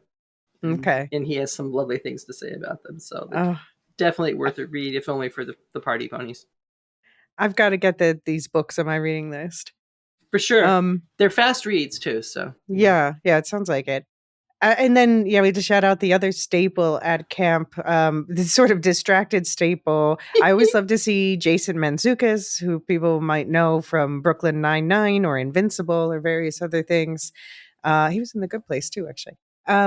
But he plays Dionysus, or Mr. D, who is actually, if I had been thinking more about the godparent thing, this might be a candidate for me. Maybe not these days, but But so Dionysus is basically the god of hedonism, the god of wine, but he's curmudgeonly. He's a grump in the show because he has been cursed that he can't take part in any of the pleasures that he wants. This is a punishment from Zeus because he went after a nymph that Zeus says is off limits. What I like in the show is that he actually talks about missing his wife. Yeah. Who's up there in Olympus, and he has to be down here. So it's not just having to be off the booze in his case. If he missed her, why was he chasing the nymph? There you go. Because Greek god. Come on. I like Mr. D. Yeah. One of my favorite characters on the show. But not my favorite. Percy Peter. Right. One of the sticks is he can't remember the Percy's name. Anybody's names. Yeah. Well, Percy's in particular. And I guess that's also why. Oh wait, no, it wasn't him in the second one who messed up the coordinates of the sea. No, that was Tantalus, who we haven't gotten to yet. No, we haven't gotten to him yet. Okay. Did you guys know that? I didn't realize this until I saw somebody wrote it down. But Rick Riordan, the book's author, he makes a couple cameos in the first season. First, as a teacher who appears in the headmaster's office at Yancey Academy at the original school, and then as a statue in Auntie M's Garden Gnome Emporium, which is of course where we run into Medusa. Yeah, I did not know that. No, I didn't know it either. So thanks for putting that in. That's now I have to go back to just to catch those. Seriously. And the last major god we need to call out on the side of, I mean, we can't really call him an ally. He's definitely an antagonist. He's not a villain, but that would be Zeus himself, of course. In season 1, he was played by Lance Riddick. May he rest in peace. And then obviously he had to be recast for season 2. So they went with Courtney B. Vance, which was a great choice. And so he's a sort of catalyst for the action in the first season because his Thunderbolt's stolen and he's mad about it. But he's just basically there threatening war in the background the whole time. You would think that he was Ares with the way he wants to you war. do. Yep. Yeah, this is a much meaner Zeus than in the books or in the films, or even in my understanding of Greek myths. Yeah. I mean, they do say that, over 2,000 years. Zeus punishes people a lot, but he does. Yeah, but let's also remember that the Roman equivalent of Zeus is Jupiter or Jove, right. which means jovial, mm-hmm. fun guy, outgoing, so forth. And I don't see much of that in Zeus. Yeah, doesn't mean he's not a jerk, but yeah, he's not being fun here. No. I mean, jerks can be fun from time to time, but I don't see this guy being a fun guy. But we'll see. Maybe once he gets his Thunderbolt back, he's not quite so grumpy. I think Lance Reddick just empowered that role in the first season. Like you can feel the weight when he walked into the room. You know what I mean? Oh, seriously. You could feel it. And I think Courtney B. Vance in this season and when we saw Zeus was not as vengeful as Riddick's Zeus so far. Yeah. Oh, have you not watched all the way to the end? There was a seriousness to him. Don't get me wrong. Oh, okay. There was a definite serious to him when he's talking to Talia, but I didn't feel that weight. That when you say like Zeus was ready for war in season 1, I didn't feel that in his talk with Talia. If that makes sense, I felt the seriousness and like you're gonna do what I'm telling you to do type. But I didn't feel like, I'm going to smite everybody. Because... Just my daughter. Yeah. We didn't get much of him in season 2, which I guess since they lost Lance Reddick, they're like, let's ease it in with a new actor. Could be, yeah. Good thought. So I'll be interested to see how the role is played in season 3. Will he be what he was in season 1, right? Where he's ready to just end the entire universe? Or are we going to get something, less of a, war-ready God, king of the gods? So that's what I'm trying to see how they'll play it in this next season. I'll say that the show has a lot of fun. I mean, I'm reluctant to call them villains because aside from Kronos, who we'll get to at the end, most of them are complex. And or I'll say the first one I want to bring up, the Oracle of Delphi, Pythia. That's not a villain, but she's like one of the scariest things in there, where they go up into this attic and there's like this mummy that then suddenly animates and projects an image with these riddles of prophecies. That's just a really cool. I suppose that's pretty much almost exactly the same in the movies and the TV show. So I guess that must come straight from the books. Well, what I find interesting is that in season 1, she takes on the image of Gabe when she's speaking Percy's prophecy to him. Right. True. And now in season 2, so is it who you like least? Well, maybe. It's interesting because Clarice has just, cut her head off and turned around to go. And suddenly she starts speaking and there she is again in her seat with her head on. So maybe she is the one that Clarice fears the most. I don't know. I think they're going to give her to us a little bit differently each time. But I mean, the fact that Gabe saw someone, probably the person he disliked most intensely in life. I mean, sorry, Percy saw Gabe.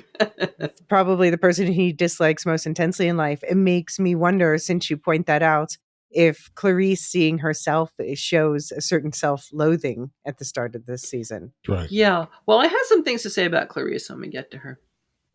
Well, let's bring her up now. So Clarice LaRue, played by Dior Goodjohn, and she is a daughter of Ares, who is in season 1. She's very much just a bully, and then in season 2, we get to know her and get more complexity. Yeah, book Clarice really rarely steps out of the bully box the whole time. All 5 books. Oh wow, okay. Okay. Any kind of closeness is very, very grudging in the book series. So I like her better here because she does kind of grow and open up somewhat and accepts, the received wisdom that heroes can't act alone. And of course, in season 2, the first thing she says when she comes up after she's setting out on her quest and she's been praying to her father and her father appears, he says, "Oh, I thought where are the other 2? I thought you're supposed to have 2 accompanying on your quest." And she said, "I don't need anybody." And he says, "Yeah, they just slow you down, don't they?" And so, but then he gives her a ship full of dead soldiers and sailors, and so yeah, she needs somebody, but she doesn't need them peers at all. Right? Yeah, which is interesting. Yeah, and her, I mean, with the whole parent-child drama that I keep mentioning that I am enjoying this series, we have Ares, played by Adam Copeland, and he is in both seasons. He's an ally sometimes, but an ally that might be helping you in order to help himself. To help himself, but also might be helping you to hurt you in order to help himself. So almost inevitably, all of his plots come back to his own best interests. Right. So he's the god of war and he wants war. And that was suspicious to me in season 1 when he's like, "No, I don't want this war to happen." I'm like, "Yes, you do. Don't trust that. Come on." Literally in the name. But I feel for Clarice that is her father, and I know, of course, we all know people who were raised by fathers like that with this feeling that they had to live up to being this certain type of aggressive person in order to impress them. Yeah, you got to be tough or you get rolled over. And that thing in season 2 where he's like, "Okay, here's a ship full of souls that are bound to me because they lost in battle." He's like, "Why don't I get the winners?" That's funny. But he's immediately undermining Clarice to these other like dead pirates and generals, Argonauts, Civil War soldiers, all that. He's like, "Oh, this little girl is going to be," and then no wonder they don't take her seriously. And she ends up winning their respect, not through demanding it the way Ares would, but by connecting with them and saying, let's go win glory, which I guess they all just went back to the underworld without that glory because things do not go as planned. Kind of looks that way. She gave them a chance she gave them something to fight for, and she gave them something to fight for. Yeah. We are on a glorious quest, just like Jason and the Argonauts. And oh, by the way, the ghost of one of the Argonauts is on that ship. Right. So, from the original Odyssey. From the original Odyssey, so he can tell them a few things if he wants. And if we complete the quest, this is the good things that's in store for you. Let's do it. And I can't see the book Clarice doing this. I really can't. She's just not that nuanced. And here we get a much more in-depth, nuanced portrayal. And underneath, she is a nicer person. And she recognizes her weaknesses and everybody else's strengths. And towards the end of the series, she can't at first believe when Percy says to her, "Look, this was your quest. You are the one who needs to take the fleece back to camp." And she just can't believe that. But it really sinks in, and you can see it has made a difference to her. And the reason why you can see that is because this actor is superb. I mean, they're all great, but her nuance, her very subtle facial acting and body act, all of it. I really think very highly of her, as you can tell. She does a great job. Yeah. And I mean, and I like this sort of I like this whole just the increased nuance with all of the characters, and Medusa is another great example. We mentioned Medusa earlier, but in her episode, when as Percy is going in to see, or they figure out that this must be Medusa's place because of all the stoned statues. Mm-hmm. He's been hearing stories about her from his mom that are actually quite sympathetic. Yes. So he's inclined to sympathize with her. Of course, he does end up chopping off her head for various reasons because Medusa takes it too far. He kind of has to.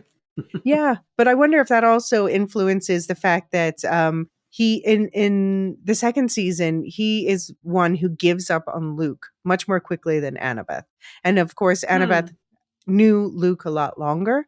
But I wonder if this also plays into it, where he's like, I was ready to trust Medusa. I was ready to give her the benefit of the doubt, and she showed me not to. Yeah. That could. And that yet, Sally wasn't wrong. If you read the full story of Medusa, she had a pretty bum rap. Yeah. I am always sympathetic with Medusa. Yeah. So I love the nuances that they're bringing in. Mm-hmm. And I think this is, again, Riordan, I'm guessing, maybe not, but I wouldn't be at all surprised if this is Riordan saying, I need to start looking at my female characters more and seeing that they, in the original Greek myths, they were used. I don't want this to happen to them again. I don't want them to be very simplistic black and white kinds of figures. Right. So I love Jessica Parker Kennedy's portrayal of Medusa. She was great. I could watch her all day. Yeah. No, she did a great job.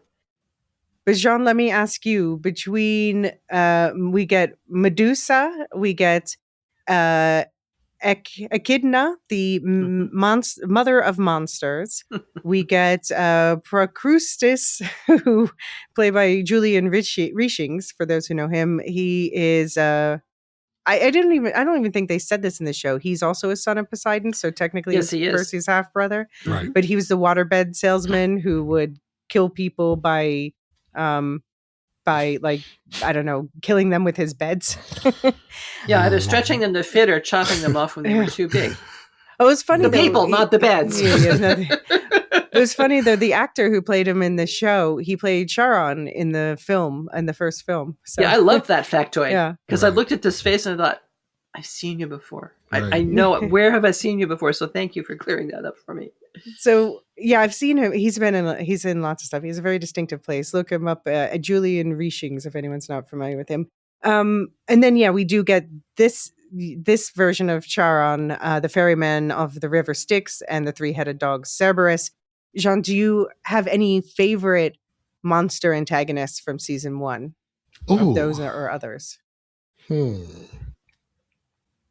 think it got to be Pro. Because that had me dying. I was like, he's cutting them up. He's stretching them out. He's like, yeah, you're going to fit this bed. We're going to make it work.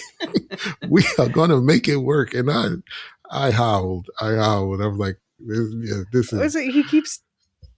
He keeps trying to get Percy to lay in the bed. I and know. Percy's like, no, I'm not going to do that. I don't want to do it. Stupid. No, thank you. I know how that story ends. No, thank you. Like, it's comfortable. Get a nice sleep. You need a nap.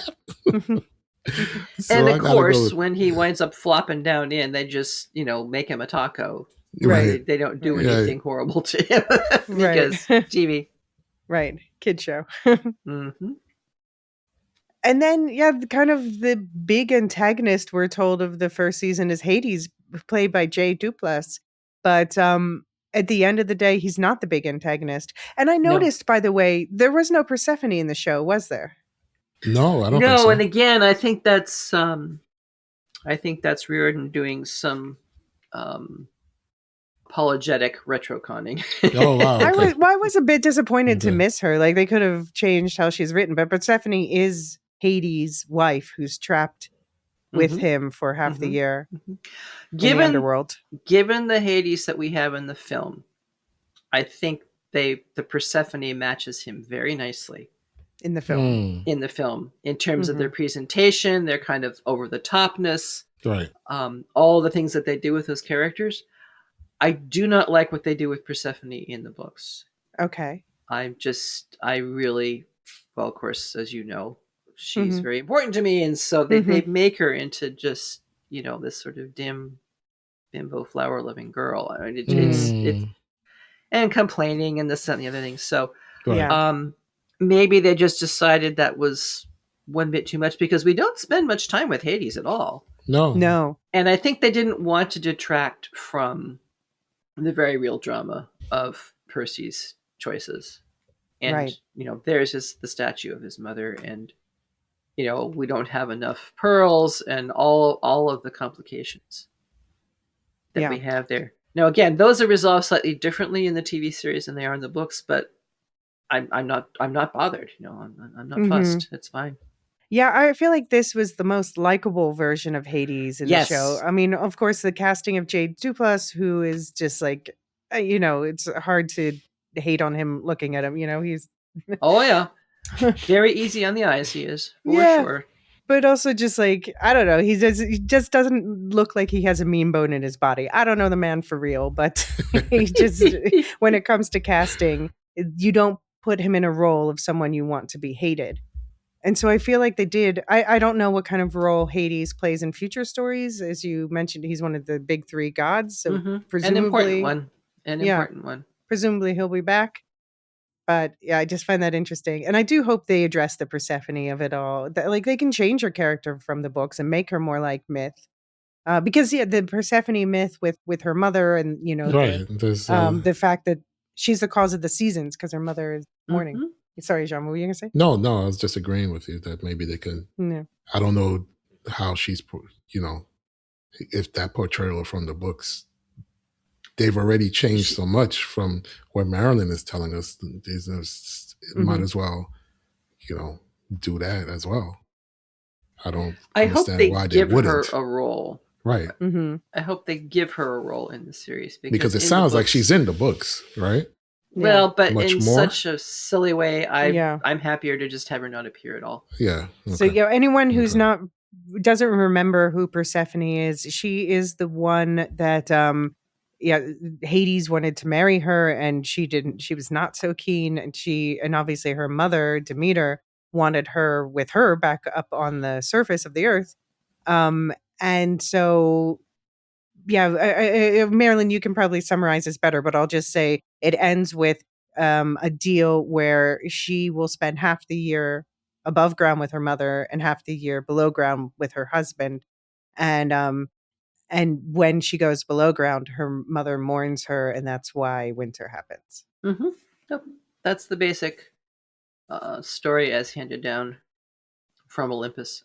So that's the original, you know, Greek myths version. I do a rather different interpretation of it, which I don't need to burden people with here.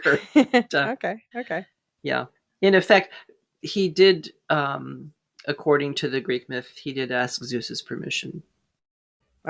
To marry Persephone. But did he ask Persephone's permission? No, of course. Hello. Yeah. Ancient Greeks, are you kidding me?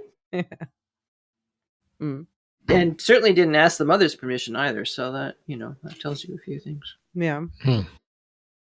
Well, you know who became my low-key favorite character in season 2, and this is the character I had to look up to make sure he was coming back, is Tyson. Yes. Played by Daniel Deemer, who we find out he's a Cyclops, but we find out he's Percy's half-brother because Cyclops are made by gods and naiads, which are water nymphs. Getting it on. I guess I can't ask you spoiler questions, but I do wonder, because there is the way the show portrays it, at least, there was real love between Poseidon and Sally, Percy's mother. Yes. But then now it sounds like in this, Poseidon had his tryst with the naiad first, and then he had his son Tyson, who was out on the streets and getting attacked all the time and stuff because he's, you know, half godling. and he prayed for a friend, and Poseidon gave him a brother, being Percy. Mm-hmm. So I'm wondering if it will be addressed. Like, I guess Poseidon, even if he loves Sally, he's not going to be a one human god. Well, we don't hear necessarily about other human Poseidon interactions, but Okay. gods are going to god. And it's also, I think, important to have the perspective that certainly most of the gods in the big three for sure know. In fact, we hear this in season 1. Zeus already knows that Kronos is coming back. He pretty much knows the score. I mean, he eventually recognizes that the whole business of, the stolen thunderbolt was designed to provoke a war between the big three. And so Poseidon is preparing for battle. And as we hear at the end of season 2, he needs Tyson to join him under the sea and do what he does best, which is forge. Yeah. And the show really pointed that up, that he can handle fire, he can't get burned, he's he can an engineer. make things, he's an engineer, he's very gifted with his hands, and so on and so on. So he needs Tyson to make swords and weapons and spears and all these other things for the battle that is to come. So I suspect one might say that the deities are rather more utilitarian than we humans are. I don't think that in any way diminishes from his love for Sally, because most of the deity-human relationships you hear about, the deities just don't want to know about their offspring unless they are truly heroic and accomplish wonderful things. Right. He's with Sally very early on. I mean, that scene from the first season that we see, Percy at that point looks like he's maybe 10, maybe only 8. And there he is coming when Sally summons him. Now, that's astonishing to me. You don't summon a god. Right. And yet, clearly, Poseidon has told her, look, if you ever need me, do these things and I will come. Right. That speaks to me of a very committed love for a deity. Right, for a deity. Right? Asterix. Yeah. I mean, he also has an underwater wife, Amphitrite. So, if you think human sexual lives are complex, just do a little reading up on the Greek deities and you'll see that it's nothing compared to what they can get up to. So, yeah, I guess that didn't really trouble me that much. Okay. Just based on my reading of Greek mythology over the years and all the rest of it. But we all like Tyson, right? Jean, you said that you had a favorite character. Have we gotten to your favorite character yet? Oh, you're on mute. And I'm back, and it's Tyson. Yeah. Tyson is my favorite character in these first 2 seasons, bar none, unequivocally. I make no apologies for it. I root for Tyson, and I want Tyson to be all that he can be. I think he full of heart, full of just brave, right?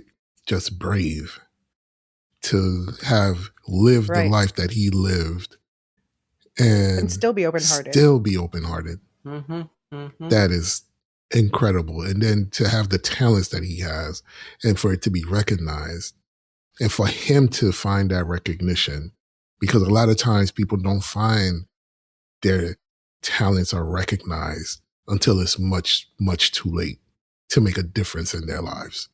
And he's found that. He's found that he's appreciated. He's found that he's loved. He's found that he can do things. And I just love that. I just love it. You don't have to apologize to me for making Tyson your number 1. Or to anybody else for that matter.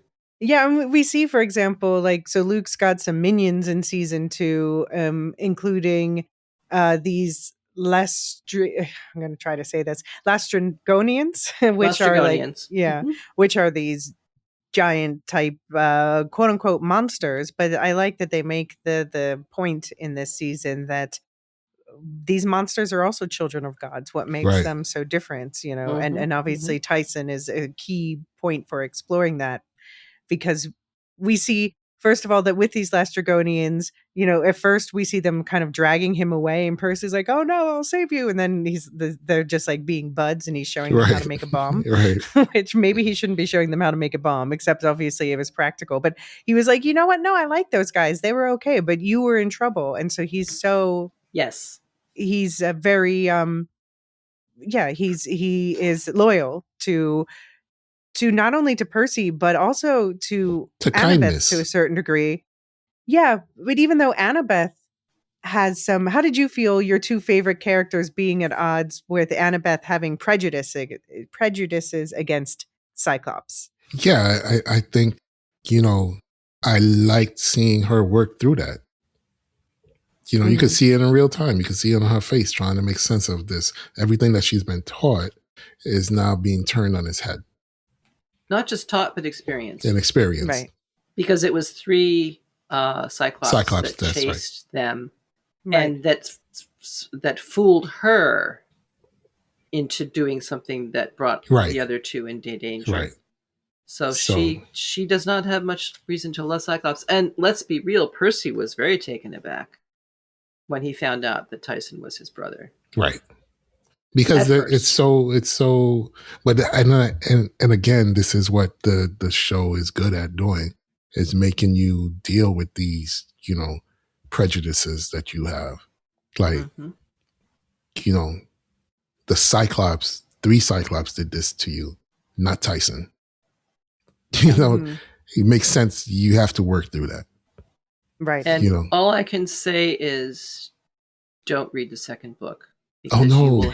You will hate how Tyson is presented. Oh gosh. No. This, like what? He is probably one of the single most important improvements. Wow. In the whole series. Oh my, I can't even imagine. So much better. I cannot even imagine. They make him sound like he is a 6-year-old mind in a much older body.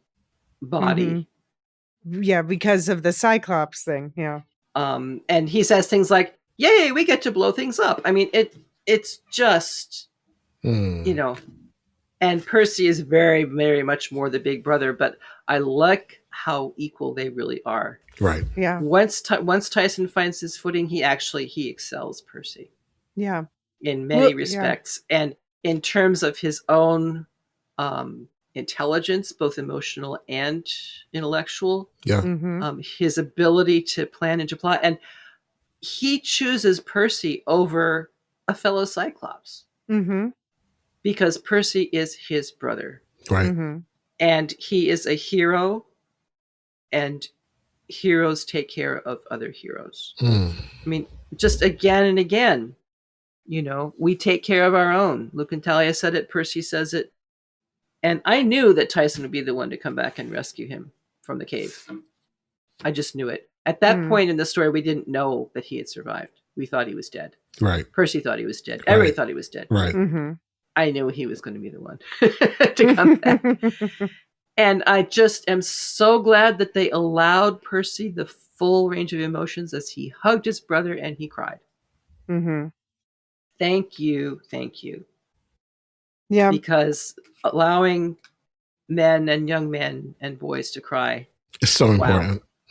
It is so important. We're only finally beginning to learn this. And every time it is mirrored this way, I think, yes, one more strike against the ridiculousness that said that boys don't cry. Yeah. Right. So yeah, I don't believe in picking favorites, but if I did, it probably would be Tyson. The only problem is he's going to disappear. Yeah, I know, but he'll be back. He'll be back briefly, but you know, basically, I hope they ramp up his involvement in the story. They could. Yeah, you're right. Yeah. They really could do that. Yeah. But they have so many other things to bring in. I'm sure. I mean, I found his introduction in this series kind of abrupt at the beginning of this. I was like, oh, he's here, because I knew he was coming based on the movie. But Sure. I was like, oh, okay, he's here right now. But I liked versus the movie. In the movie, it felt like they were playing up a bit that like Percy was almost jealous of him. Like, oh, does Poseidon favor him over me? Right. And in here, I didn't get that. No, at I all. didn't feel that He at was all. just happy for him getting better at skills. Yeah. And in fact, Tyson was the one who asked Percy, have you ever seen our dad? Mm-hmm. Right. Yeah. Right. And Percy says, well, yeah. He'll show himself when he's ready. And Tyson says, I never have. And he says, and Percy explaining their father to his brother and trying to comfort him and say, it's not you, it's him. It's him. Whatever version of that you want to offer. I do wonder if they cut some scenes of Tyson underwater, because they show him at the end. He shows up, like we see he's underwater, and then clearly, he has some experience where he comes out of it, makes it to the island, and then suddenly he has a trident as a weapon. So clearly there's some. That. Yeah. I love that. I am a son of Poseidon. I get a trident. Yo, boy, don't you tell me I don't. No, that was a highlight moment for me for the whole series too. Yeah, so I mean, I hope that they beef that up and show Poseidon and Tyson underground. That would be great. That would be cool. Underwater, yeah. Waffle. Yeah. Okay. So we've teased this other important introduction for season 2 a few times. King Tantalus, who is the reason why we have the word tantalizing is because Tantalus is cursed to not be able to touch or eat food, basically. Yeah. He was buried in his neck in a lake, up to his water up to his neck, and every time he tried to bend over to drink, it would recede. Yeah. And there were fruit trees hanging over his head, but every time he tried to reach up and pick one, it would pull back. So they show this in very clever ways a couple of times in the series, I think. Yeah. And the reason why he was condemned to this punishment was because he decided it would be a perfect way to honor the deities by killing his own children and serving them up as a stew. Oh boy. So this gives people an idea of a lot of the aspect of Greek myths that they're not including on the show. Thank goodness. But yeah, he's an all-round. I loved watching him stamping around on the beach after they escaped from him and kicking that was good. I thought of you, Jean. It's like, kick rocks. Kick little itty bitty rocks called sand. Just kick those rocks. And the actor Timothy Simmons is great. I don't know, people might recognize him from like The Handmaid's Tale. He's plays Sasha, the brother in Nobody Wants This. He's in like everything. He was in Veep. My favorite. Veep. Yeah. And I don't want to be near him. Even if I didn't know his backstory, I still would not want to be near him. Absolutely not. Because he is such a nasty piece of work. Yes. Yeah. You can just tell. And that's who's taken over from Chiron for the camp. Like, that sucks. Yeah. It's like, reminds me of when I was about to become a senior in high school.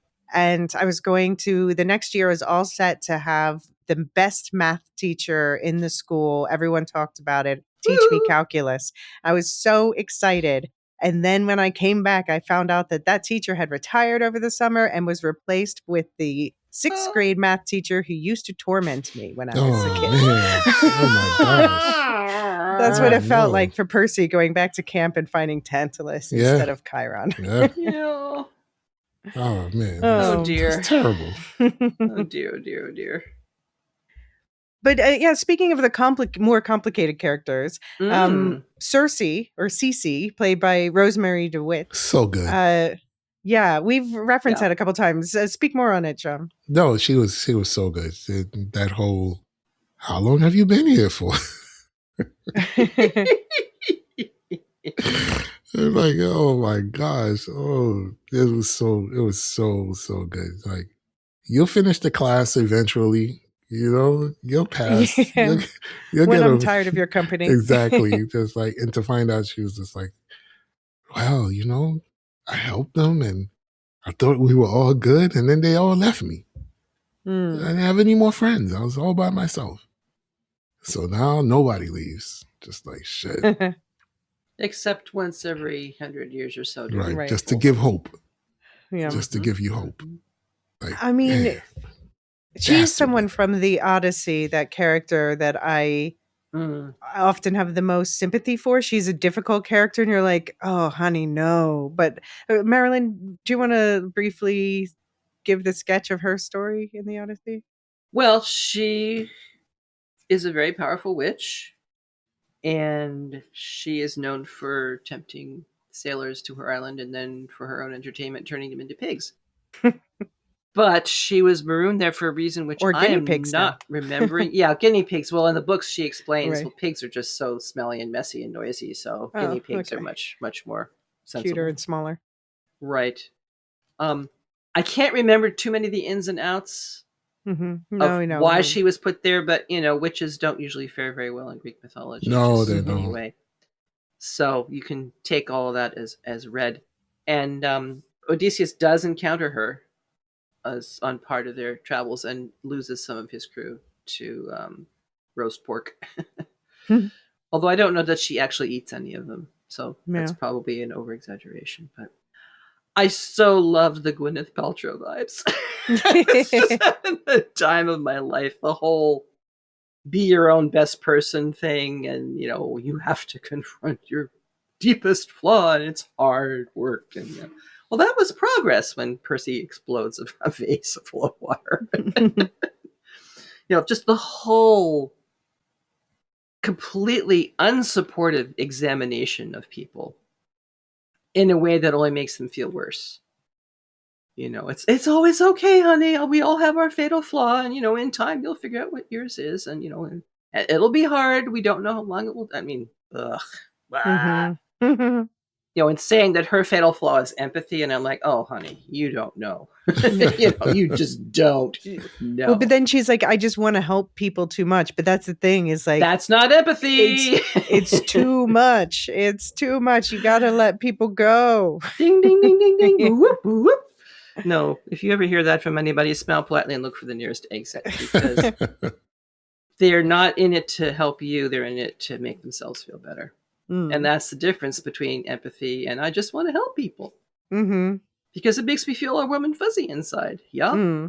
Well, maybe I really didn't want to be helped. Maybe I didn't need to be helped. Maybe I needed to figure this out on my own. Mm-hmm. Because that's usually the knowledge that really stays with you. Right. And is truly yours because you've earned it. Yeah. You dug in there and you made it happen. Right. But I like to think anyone who got lost they call it the Sea of Monsters, but it's the Bermuda Triangle. I love to think that any of those ships that ever got lost there ended up at her island. Well, it's a much better outcome than many of the others that might happen, right? Such as being in the bottom of Charybdis. That's true. Yeah. But I liked the added complexity of it all. Adding the piece of, well, here are the statues of the ones who actually made it. Right. Mm-hmm. And Percy being very intelligent and figuring this all out and saying, I figure there's some of that fancy earwax left still. And that you dole it out every so often just to give everybody else hope so that they hang around and make you feel good about yourself. Yeah. And I won't tell anybody, you do you, but, it's time for us to leave. And then he gets pigged.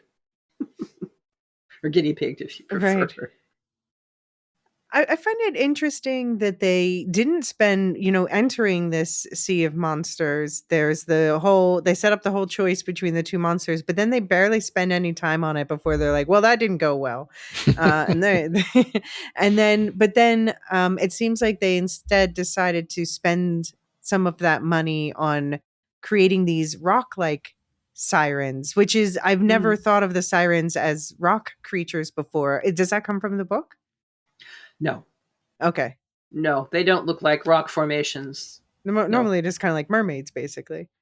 Well, actually, in their true form, they're fairly hideous. Hideous mermaids. Birds of prey, I believe. Actually, yeah. Like harpies? like more like harpies, Okay. than ugly mermaids. Hmm. But I really liked how they handled this. Actually, it's well done. It was so well done. Rock people as opposed to hideous bird people or whatever. Right. Yeah, it was different. It was new, fresh. Exactly. So yeah, no, I thought this episode was probably one of my favorite episodes. I think it was one of the strongest episodes anyway. Yeah. And again, the Art Deco, the beautiful spa environment, just won me over right away. Yeah. But also these important messages, because this is also part of the book is recognizing the self-doubts and Annabeth and Percy not being completely open and honest with one another for a variety of reasons, some better than others. And we see some of that here too. But the coming together again, and again, the message that it needed both of them to survive this test. Right. Yeah. And yeah, I mean, I feel for her still there, but she still got most of, like, I wonder if they'll ever go back and free the other people. I assume. I don't think so. No, I did like. They're lucky they got out. They're lucky they got away. They're not going back. Yeah. On some level, I have to think that the ones who are still there really want to be there. Because Okay. there are people who thrive with those messages and in that kind of an environment. That's an interesting. Yeah, that's. I didn't think about that. I mean, the spa is not the worst way to spend eternity. It's not. It's not. It's not. And if you really don't have to confront your fatal flaw, then why would you? And if you, if it means, all right, I have to go to some boring lectures now and then, but my, food, clothing, shelter, all provided. Yeah.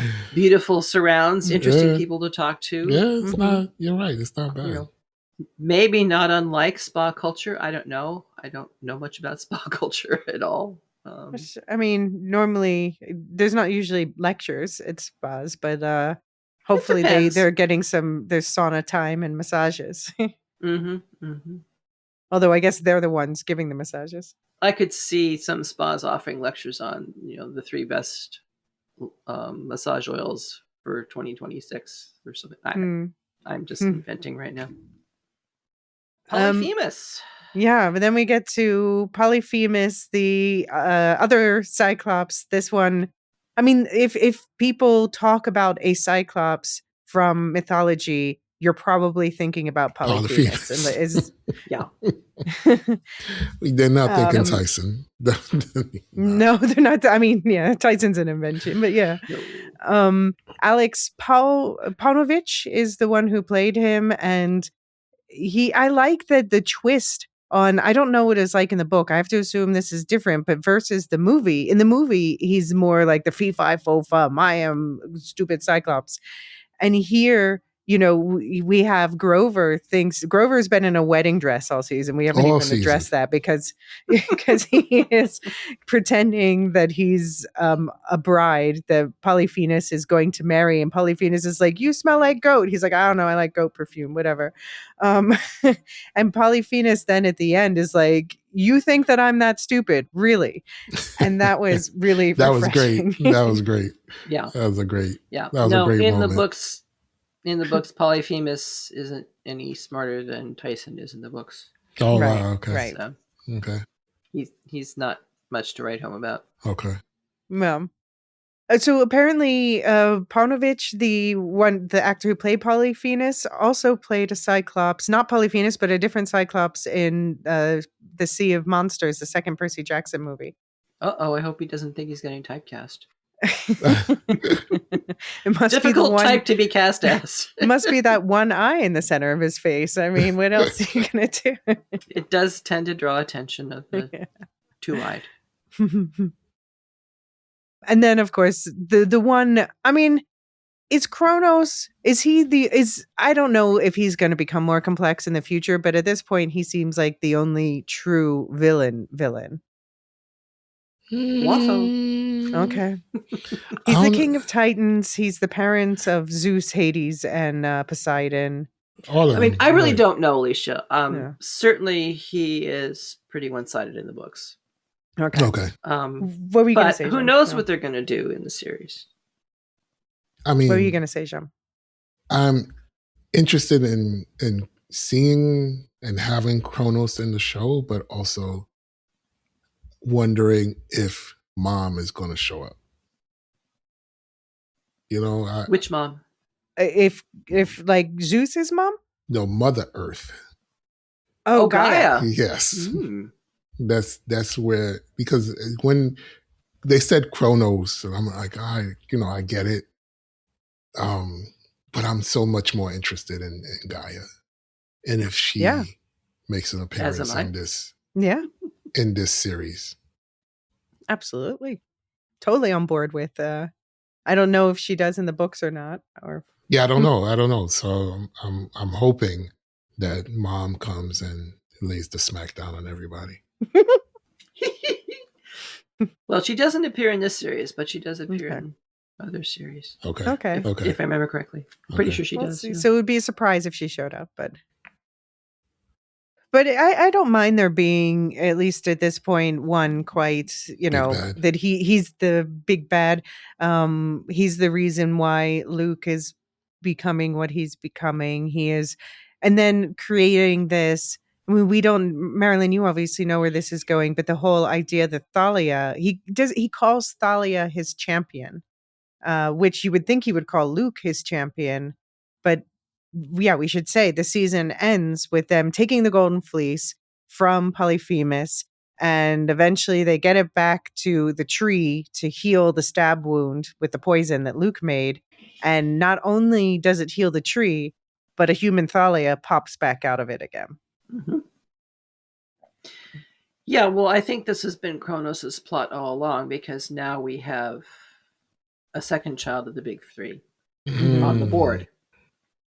Remember, Kronos is a master of, I don't know. He's like a chess master. He's already thinking 3 or 4 steps ahead. I think from scenes that we've already seen between him and Luke, and then later Luke with Annabeth, I think Kronos already knows that Luke is going to be increasingly a weaker and weaker reed upon which to lean. And so he is hoping that maybe Thalia will be more amenable to his persuasions, because she was every bit as full of rage as Luke has been about the gods and ready to tear the place down, etc., etc. And she's definitely going to be full of rage now. And because she's a child of the big three, he could manipulate her to be the one to actually destroy Olympus and the world and all the rest of it. Whereas Luke just doesn't have as much power as she does, because son of Hermes. Right.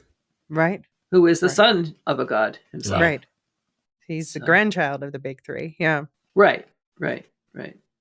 So, Jean, as another newbie like me, how did you feel about where the season ended, and did it get you psyched for season 3? Hell yeah, it got me psyched. I'm like, oh shit!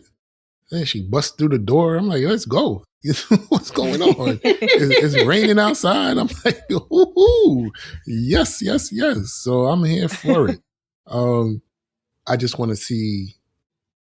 I am so ready to see where the story turns, with her being in the mix, because that's going to cause a lot of feelings and a lot of emotions for Annabeth. And I'm ready to see how that plays out, because I think her character is one of the ones that I have my eye on, as far as how she, handles this whole hero and living up to what you're supposed to be. And is Talia going to be that model that she wants to model herself after? Because clearly at this time she does. But now she's older. She's lived a little bit more. She's seen a little bit more. She's experienced a little bit more. So I'm interested to see how their interactions and their relationship will have changed. Yeah. I'm very curious about where Luke's story goes from here, because now on the one hand, he realizes that maybe Kronos doesn't care about him. And that, he's maybe doesn't have, like, if you're doing something that hurts everyone you love, how can you think it's the right thing? And I think he's getting to the point where he's starting to realize this. But at the same time, he has gone so far that he did actually stab his foster sister, so to speak. And what does that, I mean, a lot of people, once they do something like that, they just start to say, oh, well, I'm a bad person, I do bad things, and get locked in that. So will Luke be able to come out of this? Because Percy obviously isn't believing in him. And Annabeth, her hope must be waning as well, even though she was the last one hanging on. Well, and it's also interesting to speculate, how will Thalia think about Luke? Mm-hmm. Yeah. He stabbed her. Yeah, absolutely. Hello.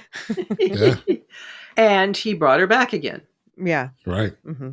Right. Did she even want to be brought back again? Might be a question to ask. These are all speculations off the top of my head. They have nothing to do with what I know happens in book 3. Okay. Right. Okay. But what did you think of the end of the season? What a horrible place to end! I mean, dang, what are you thinking? Fortunately, they're thinking that they will start off season 3 within this calendar year. So, yeah, all right, maybe I can climb down my mountain of wrath. But okay, I'm wondering if this is partly because of having such young stars. They realize if they wait 2 years, they'll completely grown out of the roles. Yep. And do you want to describe the ending for anyone who doesn't remember? Well, Talia, as Jean has so beautifully described, there's this raging thunderstorm going on. And of course, Talia, daughter of Zeus, who does the thunder and lightning routine. And the doors of this place burst open, and there's Talia standing in the doorway. And the Percy has an overdub. I'm not going to remember the exact words, but in effect, he says, I've told you that our nightmares suck. Yeah. But have you ever had one of your own nightmares suddenly appear in your waking world? Right. Because, he was having those dreams about Kronos, and then at one point he saw the face, and it was Thalia's face. It was Thalia's face, yeah. Right. And he doesn't even know at this point, why should she be his enemy particularly? Right. Why should she be his nemesis one way or the other? I really don't know what they're going to do with all this. I mean, there's a number of very interesting directions they could take us, but they were not leaving us in a similar place as where we were left in the book series. So they've made some changes and twists. Okay. All right. So I think, the field is wide open. You are making me want to read these books, even if Tyson is stupid. Yeah, you just have to skip over the Tyson parts, I'm afraid, which is very sad to say. But no, so they've left lots of openings for future developments. But if you watch the post-credit scenes, the one scene they show us is almost exactly where the third book opens. Oh, okay. So at least I know they're going to start with that through line. Okay. And I'm seeing the names of characters that have been cast and so forth. Well, I mean, of course they've been cast; they've been filming already. Who I would expect to appear in the third season. So that's also hopeful. But still, interpretations are wide open.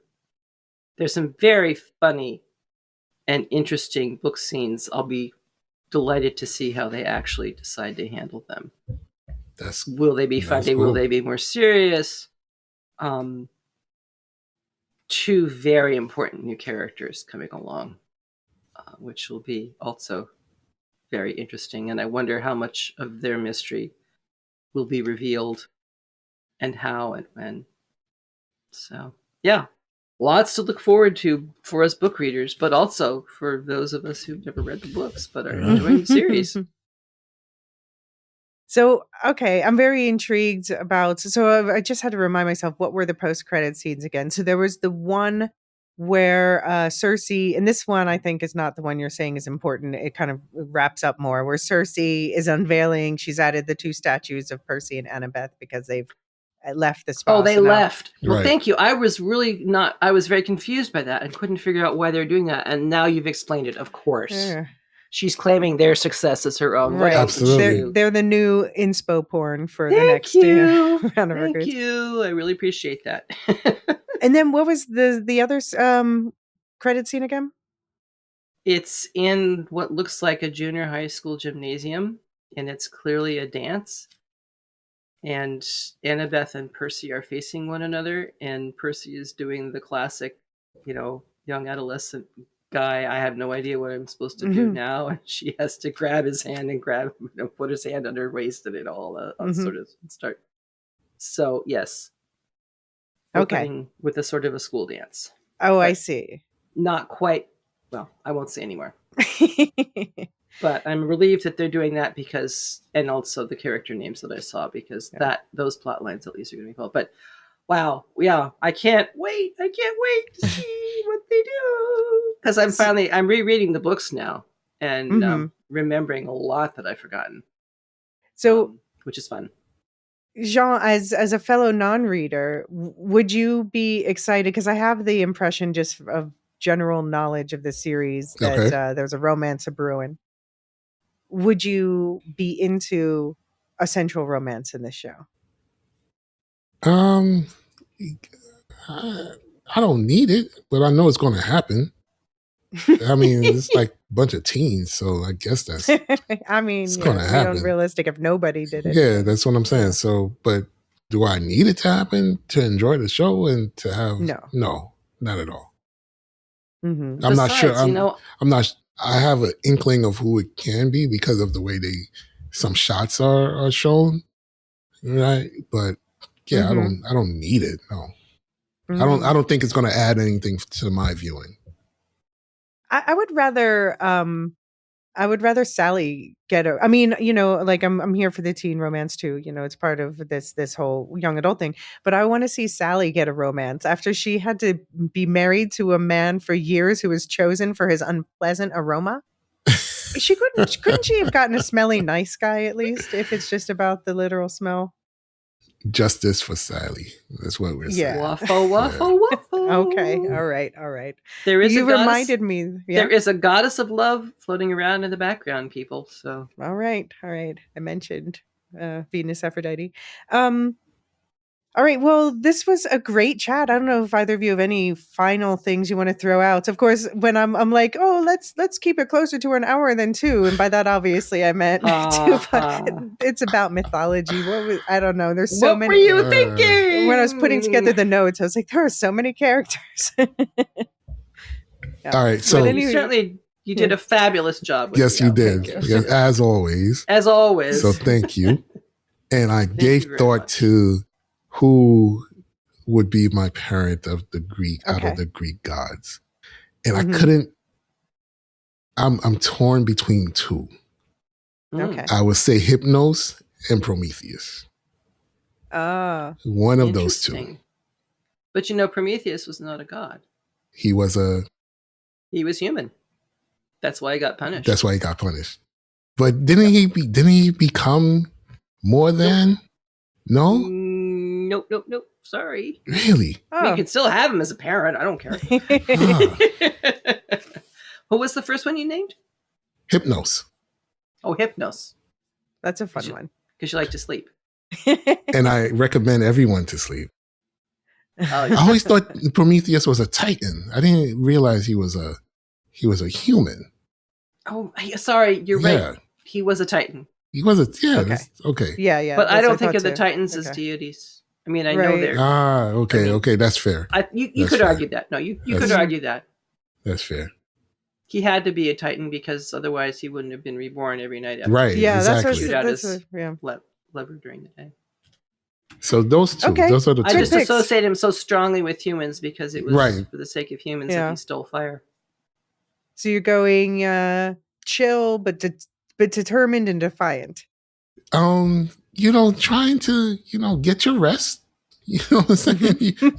We need to get your rest so you could have a better life. I want everybody to live their best life. And one of the keys to living your best life, getting some rest. Sleep. Yeah, well, I certainly learned that, didn't I? I knew it all along anyway, so I really didn't need to learn it. But this is not in any way spoilery, but in a future series, Jean, there will be a child of Hypnos. Oh, fun. Fun. So, Okay. All right. Well, I mean, I think we'll certainly be back to talk in some capacity about season 3. Yes, absolutely. Once we find out more about that. Absolutely. Thank you for getting me into this universe finally. It's one that I've been wanting to dip my toe into for a while. You know, I have a name that comes from Greek mythology, so definitely always been interested. We will let everyone go to sleep, including me. It is, let's seriously. see. Yeah. Jean, what do we have going on in the main Lorehounds feed? We have the coverage for The Pit. We have coverage for a night of the Seven Kingdoms. I blanked out for a moment, which is I'm not watching The Pit, but I am watching Seven Kingdoms, and I think and I think that's really been good. Awards coverage starting with shorts, then costumes and makeup and hair, production design, and production design. I think you're doing that, yeah? Yep. Okay. Doing that, yep. And then we have recording with Lisa tomorrow. Oh, great. What are you recording? The production design, costumes, makeup, and hair. The whole thing. Shorts okay, cool. Is coming out shortly. Yeah. The shorts are coming shortly. The shorts are coming shortly. Quelle surprise. And then we have some one-offs. We have the VFX interview who's doing that? I did it. It's already out. Okay. I think that's dropped. It's already dropped. I haven't seen it. Okay. That was the last episode out. Yeah. All right. Then we have Wonder Man. Yeah. Wonder Man. David likes Wonder Man so much. He's taking over the coverage, thankfully, and expanding it. So it's going to be 2 Wonder Man episodes with 4 episodes covered in each. Wonder Man. Yeah. Wow. Yeah. And also I gotta watch the that. Bone Temple, which we will be doing because I will be seeing it very shortly, and stay tuned for that. Well, I think probably end of February it's coming out on VOD, video on demand. Okay, yeah. So I'm thinking that's a great time for us. All right, that'll be fine. That'll be good. So we will be giving our thoughts on the Bone Temple. Yeah, I've already seen it. I gave it 5 stars, but not 5 stars as hard as the first. As 28 years later. Yeah. 28 years later immediately entered one of my all-time favorites. And actually, Marilyn, someday I'm going to take the time to make an edit for you of just the whole Memento Mori, Memento Amoris plotline. Of what? It's from the movie 28 Years Later. It is the rest of it. It's a violent zombie movie, but embedded within this, I want to cut out the parts that are just about the beauty of life and death and family. Oh, well, that's very gracious of you, and I will certainly look forward to that whenever you manage to do it. Definitely not before the Oscars. Do not dishonor the god Hypnos by losing sleep overdoing it for me. I can wait. And then on Supercast and Patreon, we just put out the January 11Z's episode was Fargo. Great conversation about that. This is now February is Diane Keaton month, which is David's month. There's already an episode out with a Diane Keaton retrospective on her films. And there will be voting soon for subscribers about which of the 4 finalists we will be covering next month, which were, what was it? It was Annie Hall, Reds, the Second Wives Club. What is it called again? First Wives Club. First Wives Club, thank you. And some As Good as It Gets, the one with Jack Nicholson. All right. Yeah, that's easy. We've got from the Epic folder, Underworld in honor of Hades. Thank you to all of our listeners. If you enjoyed this episode, please leave a nice rating or review wherever you're listening. That's a massive help to us, but also feel free to share this episode with anyone else who's into the world of Percy Jackson and you think would have fun with our breakdown. I do want to especially thank our Discord server boosters, Aaron K, Tiller the Thriller, Dude71, Athena Ajalea, Lestu, Nancy M, Ghost of Perdition, Radioactive Richard, and Adrian. Thank you to all of our subscribers who make it possible for us to keep doing this, especially our lore masters, Samarsh and Michael G, Michelle E, SC, Peter OH, Nancy M, Doob71, Brian 8063, Frederick H, Sarah L, Gareth C, Andra B, Kwang Yu, Nathan T, Sub-Zero, Aaron K, Dali B, Mothersub 61, Gnarls, Kathy W, Lestu, Jeffrey B, Elisa U, Ben B, Scott F, Stephen N, Julia F, Polly S, Ilmariel, Paul K, Rocky Zim, Jessica A, Red Zippy, the TCS, Dopamini, Catch It, LNR, Mrs. Tennant, AC Wilson, Eli W, Cassie K, Chumber Rooney, Catilla, Josh Liu, Paintin PDX, Corey G, and Adrian. And do check out the link tree in the show notes where you'll find a link to our Discord where you can chat with us about Percy Jackson and everything else, and also where you can find where you can send in emails so that we can hear your thoughts and share them on future episodes. And do check out there also the links to the affiliate podcasts like Properly Howard, which is doing part of the cross-pod coverage of A Night of the Seven Kingdoms now.